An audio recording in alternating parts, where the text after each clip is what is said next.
इंसान के दिल में उसे पता रहता है कि हाँ मुझे शादी करनी है या मुझे बच्चे चाहिए, या शायद इस जन्म में मुझे बच्चे या फैमिली नहीं चाहिए, ये पहले से ये प्री डिसाइडेड होता है? ये कहते तो है ही कि शादी प्री डिसाइडेड होती है। आप ये मानते हो?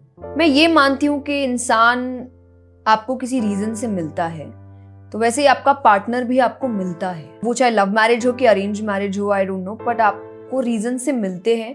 और कौन शादी के रीजन से मिला है, कौन आपको एक लेसन के रीजन से मिला है, ये प्री डिसाइडेड होते हैं। मैं कथा में एक बात कहती हूँ कि हर रिश्ता आपको जिंदगी में एक ना एक बार धोखा देता है। ओके, बोलो। हर रिश्ता, लिटरली हर रिश्ता। बट कुछ रिश्तों में आप धोखा ये सोच सकते हैं कि अरे वो मेरे साथ गलत नहीं होगा। फॉर एग्जाम्पल, आपको किसी से बहुत प्यार हो गया, आपको लग रहा है कि अब इसके बिना तो मेरी लाइफ हो ही नहीं सकती। उस इंसान की लाइफ ने धोखा दी। क्या ये बहुत हाई लेवल थॉट थी? एज इन वो चले गए, धोखा ही तो है ना। आपको लग रहा था कि लाइफ अब इन्हीं के साथ है या सब कुछ धोखा ही है ना। आपको, आपके लिए तो ये धोखा ही हुआ कि कैसे हो गया अचानक। तो हर रिश्ता एक ना एक बार धोखा देता है, सिवाय उसके। तो आई थिंक ये सच्चा प्यार है और सब कुछ सच्चा है, तो इसको याद रख के बाकी सब प्यार को करिए आप। आजियो प्रेजेंट्स TRS में फिर से आपका स्वागत है दोस्तों। एक TRS all star Jaya Kishori आज लौट कर आ रही है TRS पर। हाल ही में मैंने ये निर्णय लिया है कि हम अब से बहुत ज़्यादा डीप कॉन्वर्सेशंस प्रोड्यूस करने की कोशिश करेंगे इस पॉडकास्ट पर इन कॉन्वर्सेशंस के लिए सही गेस्ट भी ज़रूरी होते हैं। Jaya Kishori is someone who has achieved it in style दोस्तों। अपने पूरे करियर में, पूरी ज़िंदगी में बहुत कुछ सीखा है उन्होंने। आज उसी नॉलेज के डेप्थ्स तक मैंने पहुंचने की कोशिश करी। आई एम श्योर कि अगर आपको TRS के स्पिरिचुअल कॉन्वर्सेशंस अच्छे लगते हैं तो ये वाली कॉन्वर्सेशन बहुत ज़्यादा अच्छी लगेगी। As usual Ajio presents TRS पर मेरी स्टाइलिंग हुई है आजियो की वजह से। अगर आपको भी इस तरह की स्टाइलिंग करनी है खुद की तो आजियो ऐप डाउनलोड कीजिए और तुरंत फैशनेबल बन जाइए, फैशन भैया की तरह। This is Jaya Kishori on TRS। Enjoy कीजिए, सीखिए और इंस्पिरेशन एक्सट्रैक्ट कीजिए।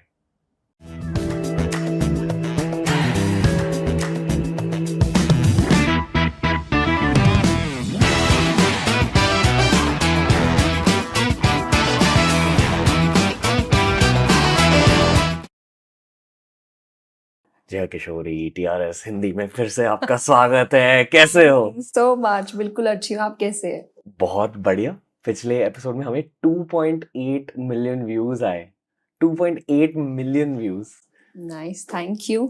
लोग आपकी बातें इतनी ज्यादा क्यों सुनते हैं आपके अकॉर्डिंग? आई थिंक क्योंकि बहुत सिंपल वर्जन में होती है। और मुझे ऐसा लगता है, मैंने जब स्टार्ट की थी अपनी जर्नी और मुझे जो प्रॉब्लम्स आती थी कि मुझे कई चीज़ें समझ नहीं आती थी, और मे बी तभी मैंने समझा था कि मैं जो बोलूँगी वो इतना सिंपल होना चाहिए कि वो चाहे 6 साल हो या 60 साल हो, सबको समझ आनी चाहिए। आप क्या बोलना चाहते थे तब? नहीं, मैं तभी कथा related, because I started very early. मैं 6 साल की थी, मैंने काम शुरू किया था और मैंने पहली कथा व्हेन आई वाज 12 मैंने कर ली थी। तो आई थिंक जब आप उससे पहले समझ रहे हैं तो आप बहुत ही यंग हैं और आपको चीज़ें समझ नहीं आती है, क्योंकि आपको कथा करनी है तो आपको सुनना उनको पड़ेगा जो कथा कर रहे हैं। और कई बार आप बहुत हाई लेवल की बातें होती थी और दिमाग में नहीं जाती है आपके, बट आप फिर जब सीखने लगते हैं, चाहे श्रीमद् भागवत है, गीता जी है, जो भी मैंने स्क्रिप्चर्स पढ़े हैं, तो आई थिंक तब मैंने समझा था कि मैं उन्हीं बातों को बहुत सिंपल वर्जन में बोलूंगी ताकि सबको समझ आए कि तो डे टू डे लाइफ में हमारे होती रहती है, क्योंकि बातें वही है, बस उसमें परत बहुत है, आपको वो हटा हटा के सीखनी है। ओके, कोई ऐसी बात है जो आप अब तक नहीं समझे हो कथा में? बहुत सी बात हो सकती है। या कुछ ऐसी बात जो आप रिसेंटली समझो, मतलब पिछले 1-2 महीने में, कि आपको पढ़ के ये लगा कि हाँ अच्छा ये है मतलब? नहीं, सी मतलब आप एक्चुअली खुद निकालते हैं, टू बी वेरी ऑनेस्ट। ऐसे तो हाँ, कहानियां, फॉर एग्जाम्पल मैं एक कथा जब कहती हूँ तो राजा परीक्षित के ऊपर है श्रीमद् भागवत में। तो डू यू वांट कि मैं आपको पूरी बताऊं?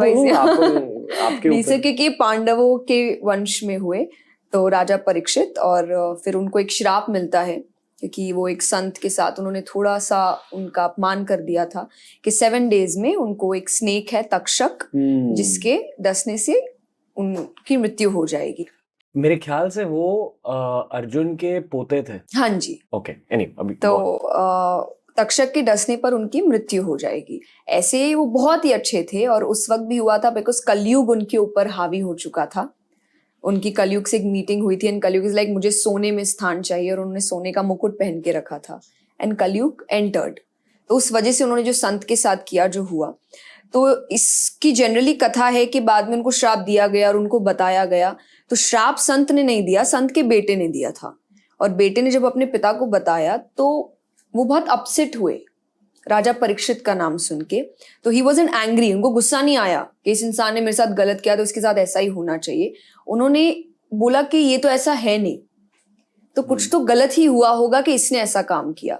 तो कुछ टाइम पहले ही मुझे एक लेसन इस चीज से मिली है कि अपनी जिंदगी इतने अच्छे से जियो, कि उन्होंने शायद इतने अच्छे कर्म किए थे, इतने अच्छे से अपनी लाइफ जी थी कि अगर कभी आपसे गलती हो भी जाए तो लोग आपको नहीं आपके समय को गलत ठहराए कि उसका समय अच्छा नहीं चल रहा, आदमी तो अच्छा है। ओके। तो आई थिंक मुझे उस वक्त ये लेसन मिला था और ये लेसन कोई वहां नहीं है, पर ये लेसन आप खुद सीखते हैं जब आप बार बार चीजों को बोलते हैं या पढ़ते हैं और अचानक से एक दिन आपको लगता है कि ये शायद ये भी सिखा रहा है मेरी लाइफ के लिए मुझे। ओके, आपने कभी अपनी लाइफ में कुछ गलत चीज करी है?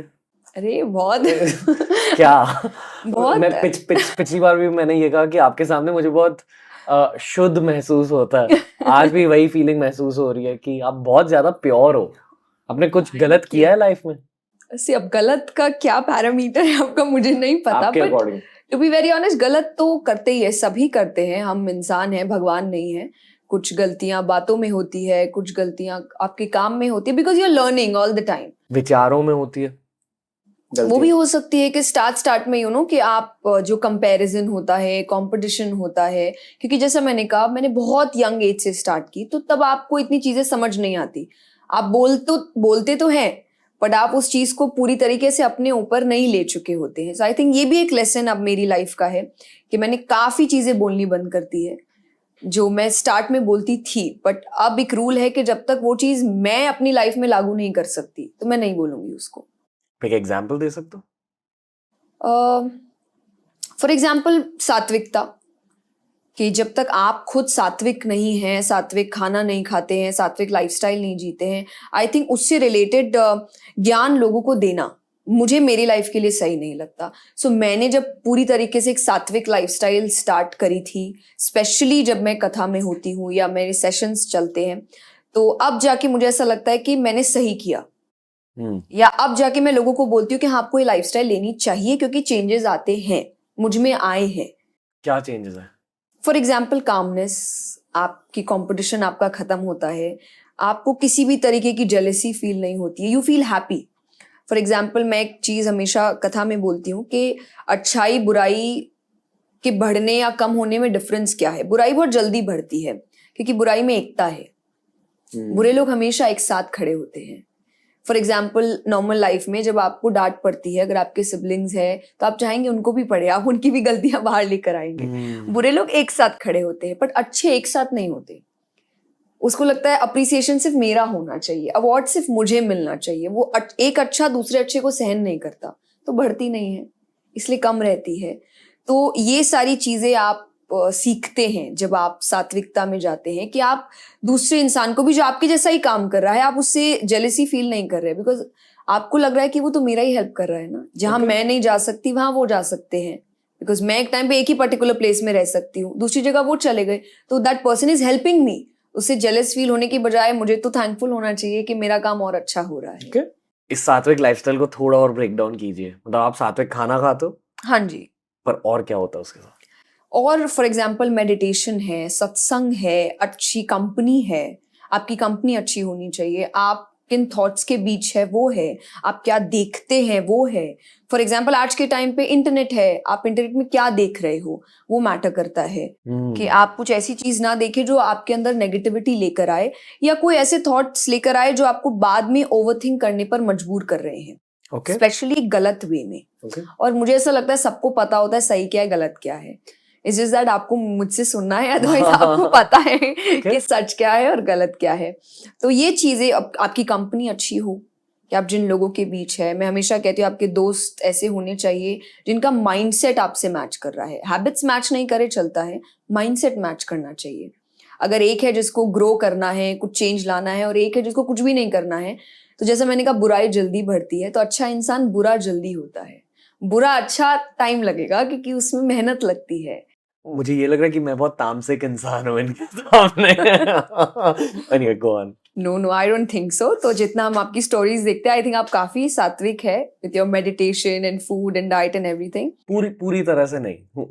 पूरी तरीके से कोई नहीं होता है, आई थिंक होना भी नहीं चाहिए, लाइफ सिवाय बोरिंग आप। हो जाएगी। सिवाय आप। मेरे भी आई थिंक लाइफ बोरिंग हो जाएगी। धीरे धीरे आपको लर्न करना चाहिए और धीरे धीरे ही काम करना चाहिए। सो आई थिंक ये चीज मैंने समझी थी और मैं थोड़ा सात्विक लाइफस्टाइल की तरफ ज्यादा जाने लगी चेंजेस को देखकर। तो आप चेंजेस देखिए, इसलिए आप स्लो प्रोसेस स्टार्ट करिए, सो दैट आपको जब चेंजेस दिखे फिर आप किसी के बोलने पे नहीं कर रहे, आप खुद कर रहे हैं। एक बुद्धिस्ट मंक आए थे शो पे। उन्होंने मुझे एक बहुत इंटेंस चीज कही। उन्होंने कहा कि एक्सटर्नल वाइसेस से ज्यादा इंटरनल वाइसेस मैटर करते हैं। यानी कि जिन चीजों को आप रिजेक्ट करते हो एक्सटर्नली, जैसे कि तामसिक खाना, तामसिक लोग, उनसे ज्यादा महत्वपूर्ण आपके सोच विचार होते हैं। आपके खुद के दिमाग के अंदर जो तामसिक सोच विचार है, उन्हें स्पॉट कीजिए और उन्हें रिजेक्ट कर दीजिए। जैसे कि एंगर, जैसे कि जेलसी, जैसे कि ग्रीड।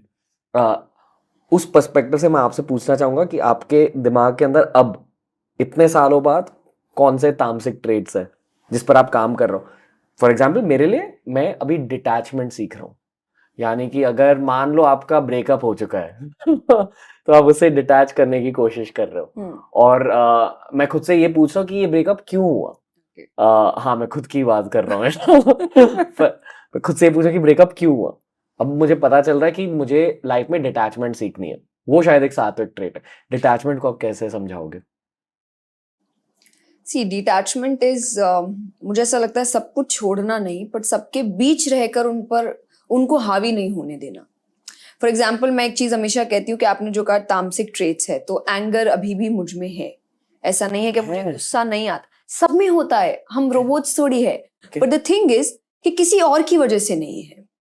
फॉर एग्जाम्पल अगर मैं अभी आप यहाँ बैठी हूँ और आप कोशिश करेंगे मुझे गुस्सा दिलाने का, तो वो कंट्रोल मेरे अंदर है कि नहीं आएगा।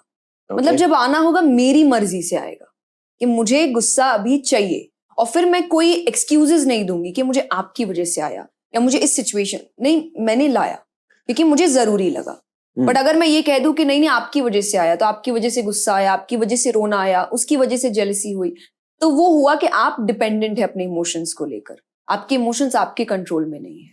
पता है, जब कोई अपने एंगर पर कंट्रोल लाता है, खुद के जज्बातों पर अगर किसी को कंट्रोल मिल जाता है, वो एक बहुत बड़ी मोमेंट होती है किसी की लाइफ में। पर कॉलेज स्टूडेंट्स, टीनेजर्स ये चीज बहुत लेट समझते हैं। जितना जल्दी आप ये समझ लोगे कि खुद के एंगर पर कंट्रोल कैसे लाए, उतना ज्यादा कंट्रोल आपका पूरे आपके दिमाग पर आएगा।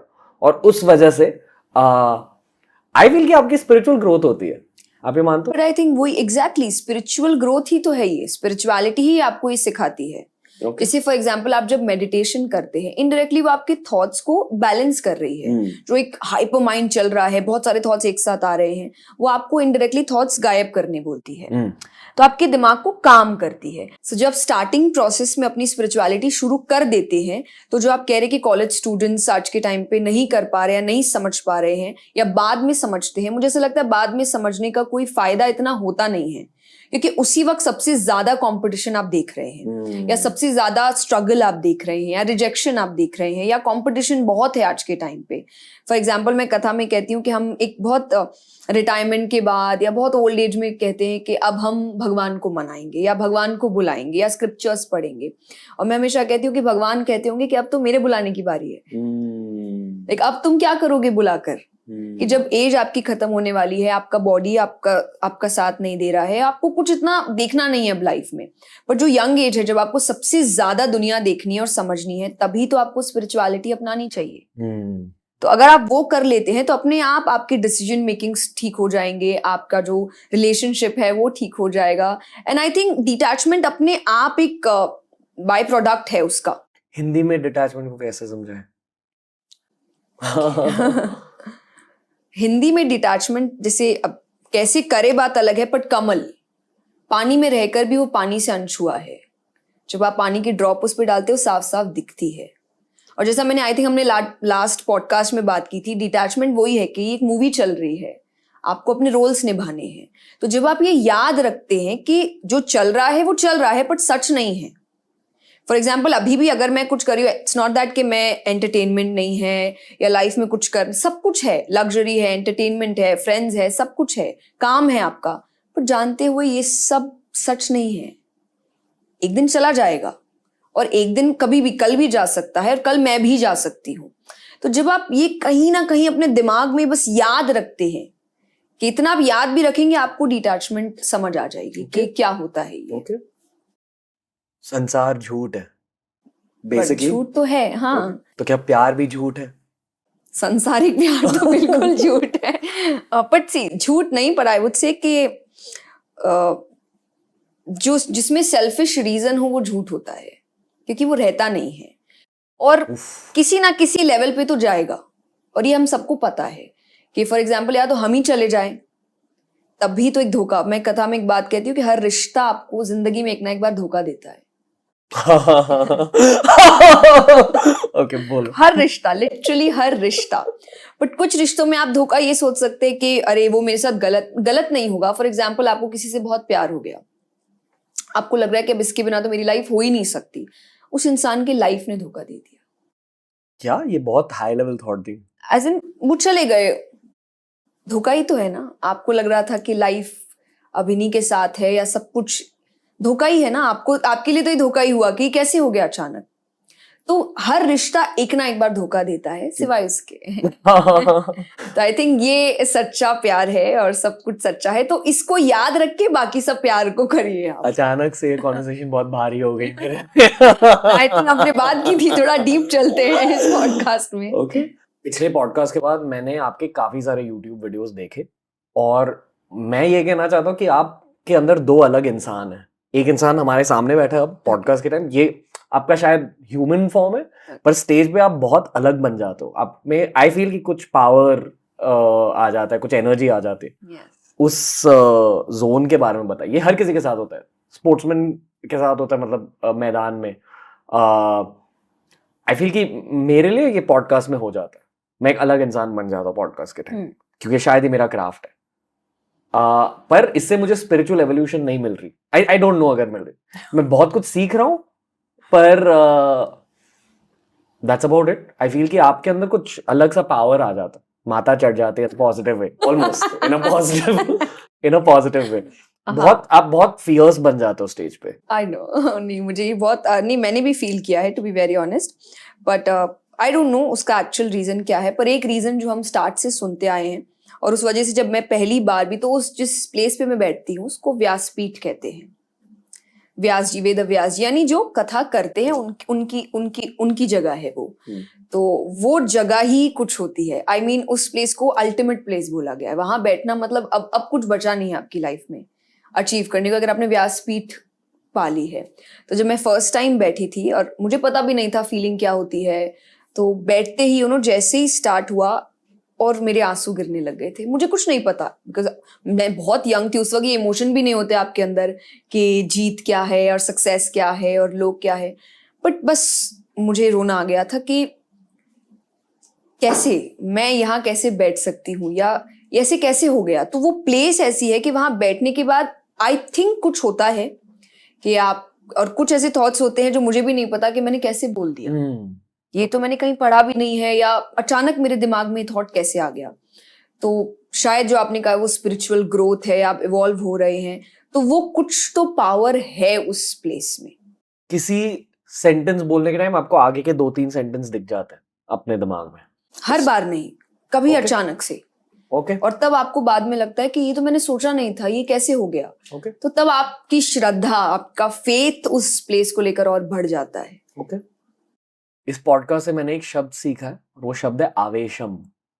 मैं कभी ये शब्द के बारे में सुना? नहीं। आवेशम एक तांत्रिक शब्द होता है। यानी कि जैसे मान लो मैं YSS में मेडिटेशन करता हूँ, तो हमारा अल्टीमेट गोल समाधि है। 3 प्रकार की समाधि होती है, निर्विकल्प समाधि, सर्विकल्प समाधि और महासमाधि। महासमाधि मतलब आप चले गए अपने बॉडी से।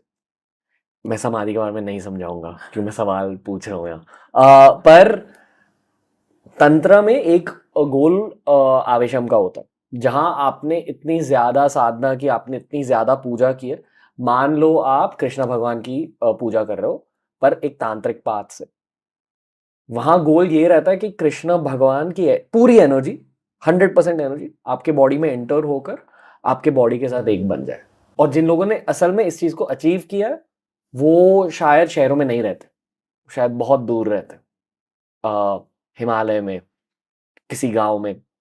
हाँ, आवेशम बहुत टाइम के बाद किसी को मिल जाता है, पर आई फील कि आप जैसे लोगों को जो पब्लिकली भगवान की बातें समझा रहे हैं लोगों को, एक सॉर्ट ऑफ माइक्रो आवेशम मिल जाता है स्टेज पर। I hope so. आप ये मानते हो? सी तो अब ये जब मैं फॉर एग्जांपल आप मैंने लास्ट टाइम, मुझे तंत्र के बारे में नॉलेज नहीं है, पर जब हम लोग इसको डिवोशन में लाते हैं तो एक कथा आती है उद्धव चरित्र श्रीमद् भागवत में, कि उद्धव जी भगवान के बेस्ट फ्रेंड थे कृष्ण जी के। तो वो बिल्कुल भगवान जैसे दिखते थे, उनका मतलब फीचर्स भगवान जैसे थे, चाल भगवान जैसी थी। अगर वो दूर से आते तो एक बार के लिए लगता था कृष्ण चल के आ रहे हैं, मतलब इतने एक जैसे दिखते थे। वो बहुत ज्ञानी थे, उन्होंने देवताओं ने जिससे ज्ञान प्राप्त किया था उनसे ज्ञान प्राप्त किया था। उनको बस एक चीज नहीं समझ आती थी, दैट वाज प्रेम। प्रेम। हाँ, उनके लिए ज्ञान सबसे ऊपर था, ज्ञान से ऊपर कुछ नहीं था। भगवान के लिए ज्ञान से ऊपर भी प्रेम था, कि अगर जब बिना सेल्फिश रीजन के प्रेम किया जाता है, उससे ऊपर कुछ नहीं होता है। जो उनको गोपियों से मिला था, जिसकी शिक्षा, तो उसमें आता है कि जब भगवान आपसे प्यार करने लगते हैं, या जब आपका डिवोशन भगवान के प्रति इतना ज्यादा हो जाता है कि भगवान को आपसे प्यार हो जाए, तो भगवान आपको अपने जैसा बनाते हैं। यानी अपने आप आपके स्पिरिचुअल ग्रोथ में वो ऐसी ऐसी क्वालिटीज आपके अंदर डालते हैं जो उनमें है, जो कलाएं उनमें है, चाहे वो डिवोशन है, फेथ है, पावर है, आर्ट है, तो वो ज्ञान है, वो सब कुछ आप में डालते। तो ये डिवोशन में बोला जाता है। आपकी भक्ति जितनी बढ़ती है, भगवान को उतना आपसे प्यार होगा, फिर भगवान आपको अपने जैसा बना देंगे। भक्ति को बढ़ाते कैसे? सत्संग, सत्संग है, स्क्रिप्चर्स। आपको किसी से प्यार कब होता है? जब आप उसके बारे में जानते हैं, जब आप उसके बारे में समझेंगे, उसके बिहेवियर को, उसके स्वभाव को समझेंगे, उसने क्या क्या किया आप समझेंगे, तो आपका प्यार बढ़ता है कि वो इंसान इतना अच्छा है, या वो ऐसा करता है, या ये भी कर सकता है। तो जब आप भगवान के बारे में पढ़ते हैं, स्क्रिप्चर्स क्या है? भगवान के बारे में जानना कि उन्होंने क्या क्या किया। तो जब आप उनके बारे में जानते हैं तो आपका प्यार बढ़ता है। फॉर एग्जाम्पल, राजा परीक्षित ने जब 7 डेज की कथा सुनी, तो उनको जब सुखदेव जी ने कथा सुनाई 7th डे, उन्होंने इतने अच्छे से सुनी थी कि उन्होंने बोला कि मैं आशीर्वाद के रूप में तुम्हें अमर कर देता हूं, तुम बोलो अगर तुमको मृत्यु से डर लग रहा है, तो डेथ से। उसने बोला नहीं, अब तो मुझे भगवान के पास जाना है। उसको 7 डेज में इतना प्यार हो गया था भगवान से कि उसको नहीं रहना था। भले ही हो सकता है वो 7 डेज के पहले उसको लग रहा होगा कि कोई मुझे श्राप से मुक्त कर दे, या मुझे मरना नहीं है, पर 7 दिन में उसको इतना प्यार हो गया कि उसको रहना ही नहीं था यहाँ पे। तो भगवान से जब आप पढ़ते हैं, आपका प्यार बढ़ता जाता है। तो मे बी एंड प्यार होता है जब लोगों को दुनिया ही अच्छी नहीं लगती, कि नहीं यहाँ कुछ नहीं रखा है जो है भगवान के पास है। तो आई थिंक सत्संग, स्क्रिप्चर्स, भगवान के बारे में जानना, वो आपको और करीब लेके आता है डिवोशन की ओर। पता है, लोग स्वामी विवेकानंद और रामकृष्ण परमहंस, उनके गुरु के बारे में ये कहते हैं कि दोनों काली माँ के बहुत बड़े भक्त थे, जी। और शायद इसलिए दोनों ने अपनी जिंदगी में एक अर्ली महासमाधि ले ली। ये पता है, मुझे पता नहीं कि इसमें कितना सच है। आप कुछ जानते हो उसके बारे में? बहुत ज्यादा नहीं, बट हाँ मैंने सुना है काली माँ के बहुत बड़े भक्त थे, ये मुझे भी पता है। आपने कभी काली माँ की पूजा करी है? Puja as in not proper that, उनकी जो रिचुअल तरीके से पूजा होती है, बट मैं काली घाट गई हूँ। आई थिंक क्या क्या है? वो बहुत पावरफुल प्लेस है। फॉर एग्जाम्पल बंगाल है, बंगाल में ये माना जाता है, बंगाल का बहुत फेमस मंदिर है काली घाट। वहाँ काली माँ की पूजा होती है, बंगालीज पूजा करते हैं विथ ऑल द रिचुअल्स। वहाँ भी जो तंत्र इत्यादि है, बहुत कुछ होता है। तो ये माना जाता है कि बंगाल में जल्दी से कोई नेचुरल कलामिटी नहीं आती है, बिकॉज वहाँ काली बैठी है। तो एक पावर है वहाँ पे उनका। तो मैं वहाँ गई हूँ। जैसा हमने लास्ट टाइम भी बात किया था कि जब आप ऐसे प्लेसेस पे जाते हैं जो सिद्ध मंदिर होते हैं, और चाहे दुर्गा जी या काली माँ के जो फियर्स रूप होते हैं, आप पावरफुल महसूस करते हैं। तो मैं तंत्रों की ओर नहीं जाती, बट मैं डिवोशन की ओर जरूर जाती हूँ। तो जब आप उस वक्त देखते हैं कि माँ को लोग पूज रहे हैं, और काली माँ के लिए तो ये भी कहा गया कि उनको तो शंकर जी भी पूछते थे या उनसे एक स्टेप पीछे ही रहते थे। वो इतनी फियर्स थी कि जब अपने रूप में आती है, और ये औरतों के लिए भी है कि औरत इतनी समझदार है कि उसको पता होता है कब उसको सरस्वती का रूप लेना है, कब दुर्गा का लेना है और कब काली का लेना है। तो ये औरतों के रूप दिखाए गए हैं कि आपको सिचुएशन के अकॉर्डिंग अपने अपने रूप लेने हैं। तो काली घाट के मैंने दर्शन किए हैं, आई थिंक बहुत आपको पावरफुल महसूस होता है। एक बहुत लो लेवल कॉन्वर्सेशन करेंगे हम अब। Okay. आप कैसे हो? बिल्कुल अच्छे हैं, बहुत अच्छे हैं। आप कैसे हैं? मैं आने नहीं गया। आज हम आपके बारे में बात करेंगे। I am not in the best state. I पता नहीं क्यों बहुत बहुत ज्यादा एग्जिस्टेंशियल फील कर रहा हूँ अभी। एग्जिस्टेंशियल को हिंदी में कैसे समझाऊं ये मुझे पता नहीं। आई थिंक वो गूगल कर लेंगे सब। एग्जिस्टेंशियल मतलब मेरे दिमाग में मैं बहुत ज्यादा वाई वाले सवाल पूछ रहा हूँ। क्यों क्यों कर रहा हूँ ये आई थिंक सब। जिज्ञासा। जिज्ञासा का एक नेगेटिव रूप। मुझे खुद पता नहीं कि इतने सारे नेगेटिव थॉट्स कहाँ से आ रहे हैं। तो ओके, मैं समझाता हूँ। अब कॉलेज को खत्म होकर 8 साल हो चुके और मुझे बिल्कुल भी यूट्यूब से ब्रेक नहीं मिली है। मैंने 8 सालों के लिए ऑलमोस्ट हर हफ्ते on an average 3 video upload किए हैं यूट्यूब पर, और इसी कंसिस्टेंसी की वजह से मुझे ये सब मिला। पर मैंने बहुत सारी चीजों को सैक्रिफाइस भी कर दिया, और मुझे अब पता चला है कि लव इज द आंसर। यानी लव इज द आंसर को हिंदी में समझाइए। प्रेम ही उत्तर है। अरे हाँ, या तो प्रेम ही मंजिल है, आई थिंक। हाँ, मेडिटेशन भी कर रहा हूँ, सब कुछ ठीक चल रहा है, पर पता नहीं आई एम जस्ट, मुझे मुझे खुद पता नहीं मेरे दिमाग में क्या हो रहा है। हाँ, तो मेरा बेस्ट फेज नहीं चल रहा। करियर वाइज सबसे ज्यादा बेस्ट फेज चल रहा है, पर personally I don't know why. मैं अभी 3 दिन में फ्रांस जा रहा हूँ। अगर किसी ने मुझे कॉलेज में कहा होता कि एज 30 के पहले आप इतनी सारी इतनी ज्यादा ट्रैवलिंग कर लोगे लाइफ में, मैं एक्साइटेड हो जाता। पर मैं एक्साइटेड नहीं हूँ जाने के लिए। मुझे ऐसा लग रहा है कि मुझे कुछ नहीं करना, मुझे बस अपने रूम में बैठकर रेस्ट करना, कुछ नहीं करना। कुछ नहीं करना है। बट जाना पड़ रहा है। उसके बाद एक महीने के बाद मैं इंग्लैंड जा रहा हूँ विंबलडन के लिए। ये बहुत बड़ी चीजें हैं मटेरियली स्पीकिंग, पर पता नहीं मुझे ज्यादा कुछ फील नहीं हो रहा है। और 2-3 हफ्ते पहले मेरे दादाजी गुजर गए। उनकी वो बहुत टाइम से सफर कर रहे थे, मतलब उनके इलनेसेस थे 5-6 सालों से। पूरी फैमिली थोड़ी सी एक्सपेक्ट कर रही थी इस चीज को, पर जब एक्चुअली वो मोमेंट आई हमारे लाइफ में, तो एक काफी ज्यादा शैटरिंग मोमेंट थी पूरे फैमिली के लिए। आई फील कि जब कोई इंसान अपने पेरेंट को खो देता, अपने माता पिता को खो देता, वो एक बहुत इंटेंस चीज होती है। तो मेरे पापा और मेरे चाचा को इस चीज ने बहुत ज्यादा हिट करी, एंड आई फेल्ट कि एज अ 29-year-old मैन अब मुझे स्ट्रांग होना पड़ा था उस मोमेंट में। तो वो बहुत अजीब सिचुएशन थी। पहली बार ऐसा लगा कि मेरे खुद के पेरेंट्स अब बच्चे बन रहे हैं थोड़े से। तो बहुत सारे इमोशनल चेंजेस हो रहे हैं मेरे खुद के दिमाग में। एंड हाँ, तो मैं काफी ज्यादा हैवी फेज से गुजर रहा हूँ। But I think it's good. आप फॉर एग्जाम्पल 2 पार्ट्स हो सकते हैं इसमें। फर्स्ट पार्ट इज कि आप स्पिरिचुअली ग्रो कर रहे हैं।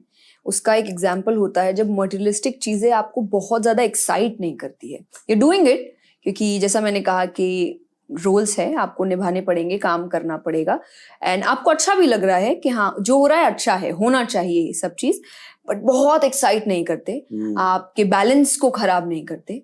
और ये एक बहुत अच्छा वे है शो करने का भगवान का या यूनिवर्स का कि आप स्पिरिचुअली ग्रो हो रहे हैं, कि अब स्पिरिचुअल आई थिंक प्रोग्रेस आपको ज्यादा एक्साइट करती है रादर देन मटेरियलिस्टिक चीजें। It's a very good thing. Second is कि कहीं ना कहीं ये रियलाइज करना आज के यूथ को कि पेरेंट्स भी सीख रहे हैं, या पेरेंट्स को भी कई जगह आपकी हमारी जरूरत होती है, और जैसे हम बच्चे थे वो भी एक एज बाद वापस बच्चे बनेंगे। जैसा कहा जाता है बच्चे और बूढ़े एक जैसे होते हैं, वो एक ही बात को बार बार रिपीट करना या बार बार सुनना, या मे बी कहीं कहीं चीजों में अपना बैलेंस खो देना, लो हो जाना, ये चीजें वापस होंगी। तो हमने उनका बचपन नहीं देखा, पर अब हमें वापस एक मौका मिल रहा है और अब हमें रिस्पॉन्सिबल बनने का मौका मिल रहा है, तो आई थिंक ये चीज नहीं छोड़नी चाहिए। ये आपकी लाइफ का सबसे बड़ा वेल्थ होगा। हाँ, एक शोल्डर इंजरी भी हुई है जिसके बारे में मैंने आपको अभी जस्ट बताया। जी। उस इंजरी की वजह से मैं एक्सरसाइज नहीं कर पा रहा हूँ, योगा नहीं कर पा रहा हूँ, मेडिटेशन में भी दिक्कत हो रही है। तो आई फील कि बहुत सारी सिचुएशन साथ में आ चुकी है। बट वो कुछ और आपको करने के लिए मजबूर कर रही होगी, मे बी रेस्ट जो आप चाहते हैं। हाँ शायद। किसी ने मुझे एक बार कहा था कि कोई भी इंजरी या कोई भी इलनेस, कोई भी आपकी बॉडी की समस्या आपको एक्चुअली कुछ सिखाने की कोशिश कर रही है, और जब तक आप ये नहीं सीखोगे वो समस्या आपसे जाएगी नहीं। पर मैं अभी समझने की कोशिश कर रहा हूँ, मुझे कुछ आंसर नहीं मिले। बट नो, मिल जाएगा धीरे धीरे। एंड मैं हमेशा कहती हूँ अपने आंसर्स आप खुद, क्वेश्चंस आपको पता होते हैं और उसके आंसर्स भी आप ही के पास होते हैं। हम दूसरों के पास जरूर ढूंढते हैं, हमें बिट्स एंड पीसेस में वो आंसर्स मिल भी जाते हैं, पर फिर भी जोड़ना आपको पड़ता है। जो पजल है वो आप ही को जोड़ना पड़ेगा, कोई और आपके लिए जोड़ नहीं सकता। और जो जोड़ेगा वो अपने एक्सपीरियंस के अकॉर्डिंग जोड़ रहा है, आपके नहीं। फॉर एग्जाम्पल, मैंने आपकी लाइफ नहीं जी है, हाँ मैं क्वेश्चन समझ सकती हूँ, मैं एक आंसर बना सकती हूँ, वो आंसर मेरे एक्सपीरियंस के अकॉर्डिंग है, मेरी लाइफ पे डिपेंड करता है, आपकी नहीं, क्योंकि मैं आपकी लाइफ नहीं जानती। तो वो आंसर आपको ही ढूंढना पड़ेगा। बट ये समझना जो आपने बोला, ये लोग जल्दी से नहीं समझ पाते। उनका ये रहता है मेरे साथ ही क्यों। बट आई थिंक मेरे साथ ही क्यों क्वेश्चन नहीं होना चाहिए, बस क्यों क्वेश्चन होना चाहिए। क्योंकि सिर्फ इंजरी नहीं, आपके लाइफ में जो भी होता है वो किसी रीजन से होता है। और ये भगवान कहते हैं कि जो भी हो रहा है ये मत सोचो कि क्यों हो रहा है, ऐसा क्यों हो रहा है। सब कुछ पहले से बनाया हुआ है और कुछ सिखाने के लिए तुमको, कि यहाँ पे अभी इस वक्त ये सीखने की आपको जरूरत है, इसीलिए वो सिचुएशन आया है। चाहे वो सैड है, चाहे वो हैप्पी भी है। हैप्पीनेस के टाइम भी आप सिर्फ सेलिब्रेट करने में मत रहिए, ये भी क्यों आया है जानने की कोशिश करिए, ताकि आप आगे भी इस सिचुएशन को बार बार ला सके। और जो प्रॉब्लमैटिक सिचुएशन से दिक्कत देने वाली है, वो ये समझना क्यों आया है, ताकि आगे ना आए। जब आप मिस्टेक से नहीं सीखते हैं तो वो आप बार बार करते हैं और बार बार सफर करते हैं। आप कभी ऐसे फेज से गुजरे हो जहाँ बहुत सारी चीजें गलत होती है आपके लाइफ में एक साथ? आई थिंक सबकी होती है और हर कुछ टाइम में होती रहती है। कि आप फॉर एग्जाम्पल, जब कोविड का टाइम आया था तब बैक टू बैक आपकी सब चीजें कैंसिल हो रही थी, आपके सारे प्रोजेक्ट्स कैंसिल। आई थिंक जब कोविड हिट हुआ था, लॉकडाउन अनाउंस हुआ था, वो साल मेरी लाइफ का बेस्ट साल होने वाला था। मतलब मेरे पास बहुत प्रोजेक्ट्स मेरे प्लान्ड आउट थे, बहुत सा काम प्लान्ड आउट था, नई चीजें प्लान्ड आउट थी, और मुझे ऐसा लगा था ये साल तो बेस्ट होने वाला है मेरी लाइफ के। कट टू आप कुछ भी नहीं कर रहे हैं, लिटरली कुछ भी नहीं। और जिसकी मुझे हैबिट नहीं थी। मतलब मैं आई डोंट थिंक सो एक हफ्ते से ज्यादा कभी अपने घर पर बैठी हूँ। एक हफ्ता भी मैं ज्यादा कह रही हूँ कि एक साथ आप एक हफ्ता बैठ रहे हैं, मेरे साथ ऐसा नहीं हुआ था, कभी भी नहीं हुआ था। तो मेरे लिए एक बहुत बड़ा आई थिंक चेंज था कि आपका 1-1.5 साल, आई थिंक मे बी 2 साल आई वुड से, क्योंकि इवेंट्स प्रॉपरली होते नहीं थे और 2 साल आप घर पे बैठे हैं। बट उस वक्त मैंने ऐसा कुछ किया जो मैं अभी बता नहीं सकती, बट जल्दी पता चलेगा। लेकिन मैंने ऐसा कुछ किया जो मैं सोच भी नहीं सकती थी कि मैं करूंगी। तो मुझे तब समझ में आया कि अगर इवेंट्स होते तो शायद मैं वो चीज नहीं कर पाती, क्योंकि मेरे पास इतना टाइम नहीं होता कभी, अभी भी नहीं है। अब अगर मुझे कोई कह दे कि तो मेरे पास टाइम नहीं है उतना, मैं इतना बैक टू बैक ट्रैवल में हूँ, बट वो उस वक्त जरूरी था। पर अगर मैं सिर्फ रोने में रहती कि इवेंट्स नहीं है, सब कैंसिल हो गया है, क्या कर सकते हैं, तो उस वक्त मेरे पापा ने मुझे बोला था नहीं है तो अभी तक तो तुम कहती थी ना कि तुमको इस चीज का टाइम नहीं मिलता, इस चीज का नहीं मिलता, तुम बहुत बिजी हो, अब तो टाइम ही टाइम है, अब करो। तो आई थिंक तब मुझे रियलाइज हुआ कि हर चीज आपको कुछ सिखाने आती है, कुछ नया कराने आती है। कि बहुत हो गया जो आज तक करते आए, अब नई की जरूरत है। पर इंसान समझता नहीं है, इसलिए वो पुरानी चीज भगवान आपसे ले लेते हैं कि ये जब तक वापस नहीं लूंगा तब तक ही दूसरी चीज पर जाएगा नहीं। नई चीज की जरूरत है। एग्जैक्टली। आप कभी रोते हो अभी भी? हाँ, बहुत ज्यादा। मतलब मुझे रोना बहुत जल्दी आता है। क्यों रोते हो? कोई भी रीजन, कई बार हो सकता है कि आप जो चाहते हैं वो नहीं हो रहा, तो आपको ऐसा लगता है कि करियर वाइज, पर्सनल लेवल पे, फैमिली लेवल पे, इमोशन वाइज। जैसा मैंने कहा, मैं ये नहीं कहती मैं बिल्कुल परफेक्ट हूँ, गलतियां, आप परफेक्ट के बहुत पास पहुंच चुके हो। ऐसा बिल्कुल भी नहीं है। तो मैं हमेशा कहती हूँ कि हो सकता है कि किसी को जैसे लगता है कि आप बहुत ऐसे करते, पर मैं कहती हूँ डॉक्टर भी बीमार पड़ते हैं। कि प्रॉब्लम्स तो जो जब सबको ठीक कर रहे हैं बीमार, तो वो भी पड़ते हैं, उनको भी चीजें। पर हाँ, उनको ये कई बार पता होता है कि मुझे ठीक कैसे होना है। पता है जब मैं किसी के साथ पॉडकास्ट कर रहा हूँ, चाहे जो भी हो, क्रिकेटर हो सकता है, सोल्जर हो, कोई भी, मैं हमेशा पॉजिटिविटी देने की कोशिश करता हूँ। आज भी मैं पॉजिटिविटी देने की कोशिश कर रहा हूँ, पर आई फील कि एक्चुअली मैं आपकी पॉजिटिविटी ले रहा हूँ, so sorry. No no, it's exchange हो रहा है अभी। मेरी इंटेंशन ये नहीं है कि मैं आप पर ऑफलोड करूँ इस पॉडकास्ट पे, सो रियली सॉरी। पर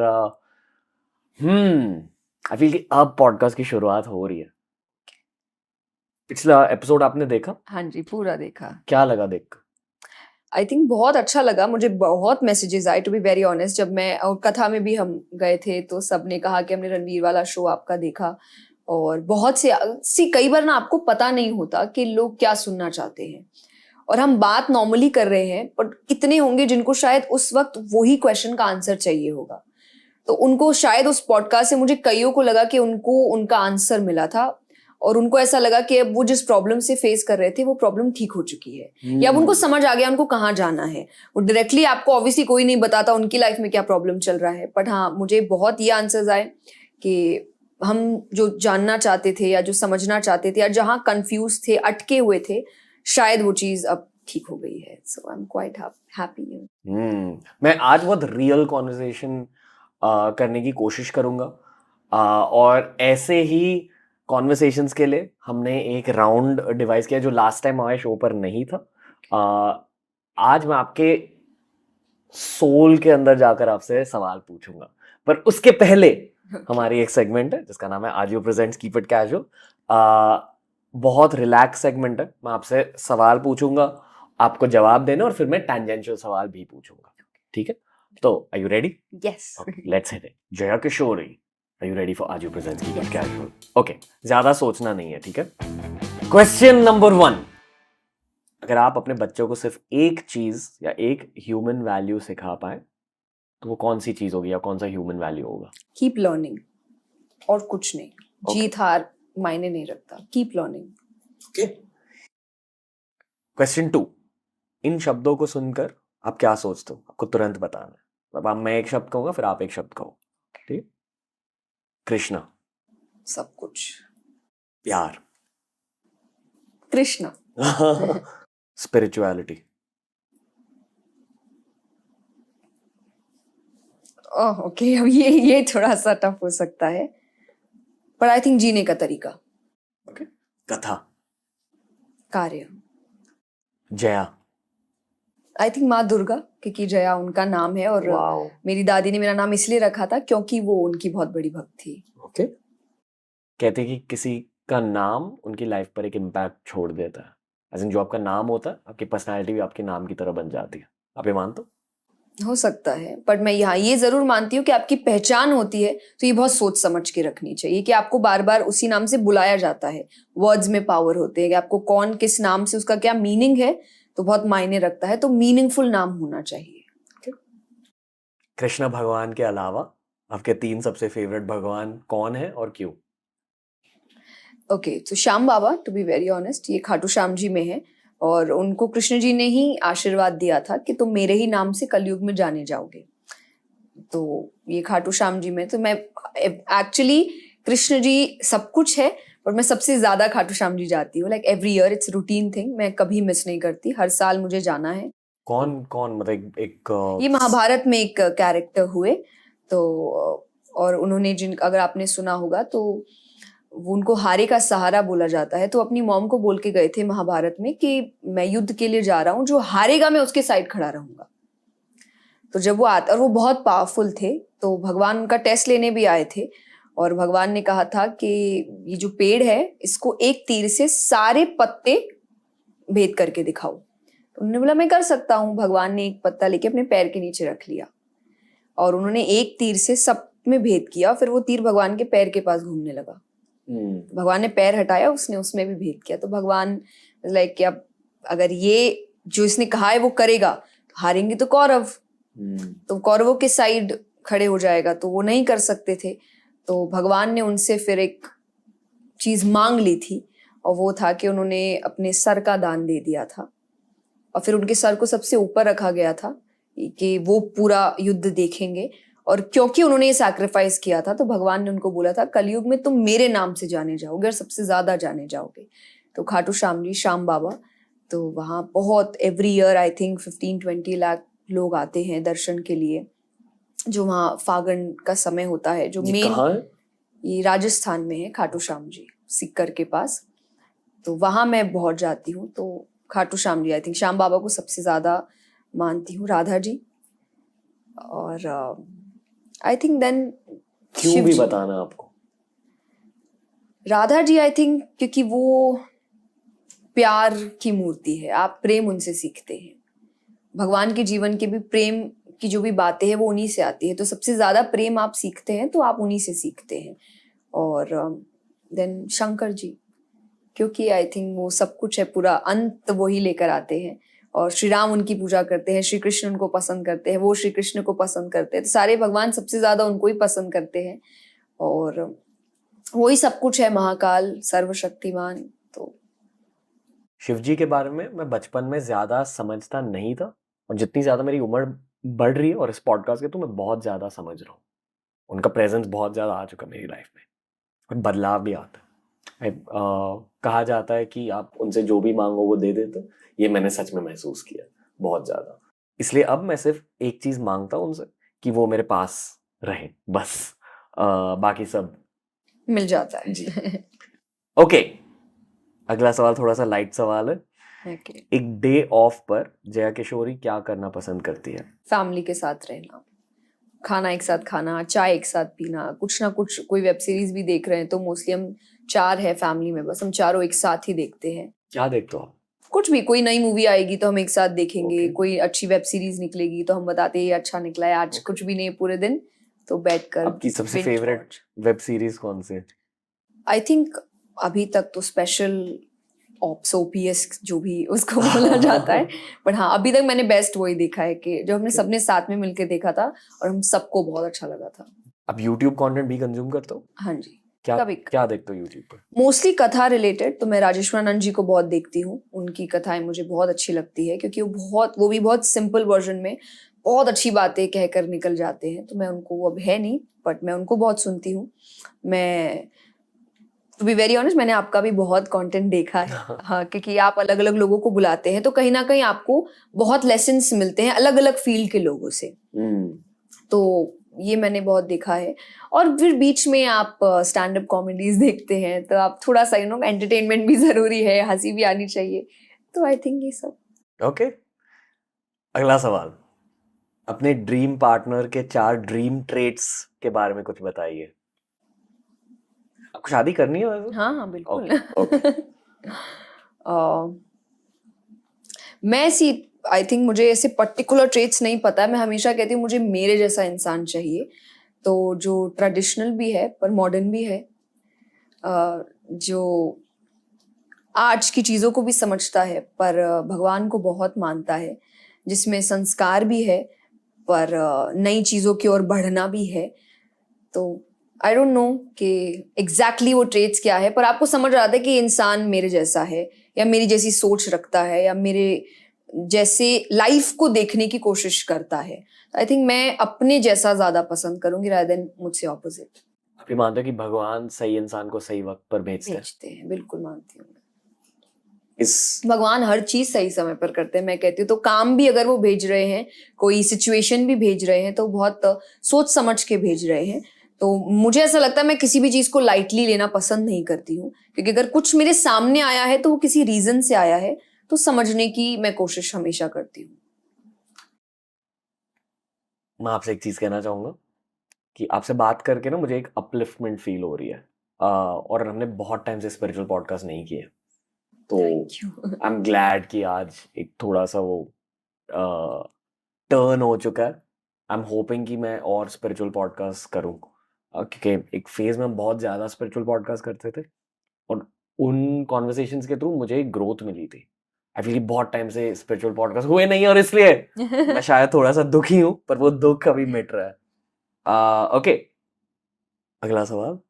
एक सबसे अंडररेटेड शास्त्र? गीता जी, डेफिनेटली। मतलब वो एक मैजिकल बुक है, डेफिनेटली मैजिकल बुक है, जो मैं अपने एक्सपीरियंस से कहती हूँ कि जब मैंने स्टार्ट किया था उसको पढ़ना, पहली दूसरी बार आपको नहीं समझ आएगा ज्यादा, आपको ऐसा लगे, और समझ नहीं आने का मतलब मीनिंग आएगा, पर आपको लगेगा कि ये नॉर्मल लाइफ में तो मायने नहीं रखता, या मैं तो अलग लाइफ जी रहा हूँ, या आजकल तो बहुत मॉडर्न लाइफ हो चुकी है, ये तो बहुत ओल्ड वर्जन है, या आजकल लड़ाइयाँ कहाँ होती है, ये तो युद्ध के ऊपर बात हो रही है। फर्स्ट सेकंड टाइम लगता है थोड़ा, इसलिए जरूरी है कि बार बार पढ़ना, या आपको सबसे पहले बोला जाता है कि आप एक ही श्लोक पढ़िए, एक ही मीनिंग पढ़िए, पर रोज एक पढ़िए। मतलब गीता जी पढ़ने के बाद भी आपको वापस से पढ़नी जरूरी है। तो मेरे साथ है कि मैं आज अगर मेरे पास जो गीता है, मैं जो पढ़ती हूँ, अगर कोई उसको लेकर, हर श्लोक के पास बहुत से इमोशंस लिखे हैं। तो ये मुझे बाद में समझ आया कि जो कहा जाता है कि आप कोई भी पन्ना खोलिए, आपको अपने क्वेश्चन के आंसर मिलेंगे, वो इसीलिए है कि जब आप जिस इमोशन के साथ वो किताब खोल रहे हैं, आपको वो श्लोक वो इमोशन का आंसर दे रहा है। तो वो इसलिए मैं कहती हूँ कि मैं ये ज्यादा मैं बताना नहीं चाहूंगी, आप खुद एक्सपीरियंस करिए, एक्सपीरियंस करने की चीज है, बट उसको बार बार पढ़िए। और आपको हर श्लोक, चाहे कभी वो आपको लेजीनेस के बारे में सिखा रहा है, कभी नेगेटिविटी को पॉजिटिविटी कैसे ले जाते हैं, कभी लाइफस्टाइल, कभी विजडम, कभी ट्रूथ, कभी डिवोशन, सब कुछ सिखाएगा। तो इसीलिए वो एक मैजिकल बुक रियल में है, और अगर आप उसको एक अपना रोज का रूटीन बना ले, आप बहुत चेंजेस देखेंगे अपनी लाइफ में। ओके, अगर आपको जिंदगी भर एक ही कलर पहनना पड़े, और ये ब्लैक या वाइट नहीं हो सकता? रेड। ओके, क्यों? मुझे पसंद है, बहुत ब्राइट कलर है। आई थिंक ये भी, हाँ, आई फील हैप्पी, ब्राइट, बहुत अच्छा। मैं जब भी पहनती हूँ कथा में, उस दिन मैं अपने आप को ज्यादा देखती हूँ। लाइक मुझे अच्छा लगता है, मेरे फेस पे एक मुझे अलग ब्राइटनेस फील होती है कि कुछ कलर्स आपको खुश करते हैं। आई थिंक कलर्स भी बहुत मायने रखते हैं। आप ये मानते हो? हाँ, मैं मानती हूँ कुछ कलर्स आपको अपने आप अपलिफ्ट कर देते हैं आपके मूड को। तो आई थिंक रेड एक कलर है, मेरा फेवरेट कलर ऐसे भी रेड और व्हाइट ही है, पर आपने व्हाइट मना कर दिया था। रेड। Okay, cool. सबसे मनपसंद खाने की चीज क्या है? आई डोंट नो, ये लोगों को पता होगा नहीं, पर मेरी मॉम महाराष्ट्र से है, तो महाराष्ट्र का एक बहुत फेमस खाना है, घर का ही है, बेसन चावल, तो मुझे वो काफी पसंद है। ओके, सबसे ज्यादा डर कब महसूस हुआ है जिंदगी में? कोविड के टाइम, पेरेंट्स के लिए, क्योंकि आप बहुत ज्यादा सुन रहे थे। आई थिंक मैंने एक्चुअल डिप्रेशन क्या होता है वो फील किया था उस वक्त, कि मैं उस वक्त बहुत गलत फेज में चली गई थी कि कुछ नहीं होना चाहिए, और अगर हो गया तो मेरी लाइफ कैसी होगी, क्योंकि मुझे आदत नहीं है उनके बिना रहने की। Okay. मेरे इवेंट्स में वो हमेशा मेरे साथ होते हैं, कथा में भी कोई ना कोई एक पेरेंट हमेशा मेरे साथ होता है। तो मैं हमेशा कहती हूँ कि मैं अपना घर साथ लेके चलती हूँ, इसलिए मुझे घर की ज्यादा याद नहीं आती है, क्योंकि मेरे पेरेंट्स मेरे साथ रहते हैं, मैं उन्हें अलग नहीं रखती या दूर नहीं रखती, और मुझे हैबिट नहीं है इस चीज की। तो जब आप उस वक्त इतने न्यूज सुन रहे थे, तो एक हिट करता है ना, जो लाइफ की सच्चाई है, दैट इज डेथ, पर हम सोचते नहीं उसके बारे में। बट फिर कभी अगर आप सोचने बैठे, तो वो एक अलग दरवाजा खोल सकता है नेगेटिव फीलिंग का, कि उसके बाद लाइफ कैसी होगी। तो आई थिंक वो फेज मेरा बहुत टफ था। कैसे डील किया? डील अपने आप को समझा के कि ये सच है, यही सच है, एंड देन जैसा मैंने कहा, मेरा डील करने का तरीका है सत्संग, भजन, भगवान, स्क्रिप्चर्स, इन चीजों को समझना। बट हाँ, आई वुड से कि एक कहानी मेरे पापा ने मुझे सुनाई थी, ये I think so Gautam Buddha की कहानी है, कि एक वो जिस गांव में थे, वहां पर कोई व्यक्ति आया और उसने कहा कि मेरी मॉम की डेथ हो गई है, और आप तो सब कुछ कर सकते हैं ना, तो आप प्लीज उनको वापस जिंदा कर दीजिए। तो उन्होंने बोला मैं कर दूंगा, बस तुम्हें मेरा एक काम करना है। बोले क्या करना है? बोले मुझे तुम्हें इतने इतने चावल ला के देने हैं किसी भी घर से। बोला बहुत ईजी है, मैं तो किसी भी घर से ले आऊंगा। बोले नहीं, उस घर से जहां किसी की मृत्यु नहीं हुई आज तक।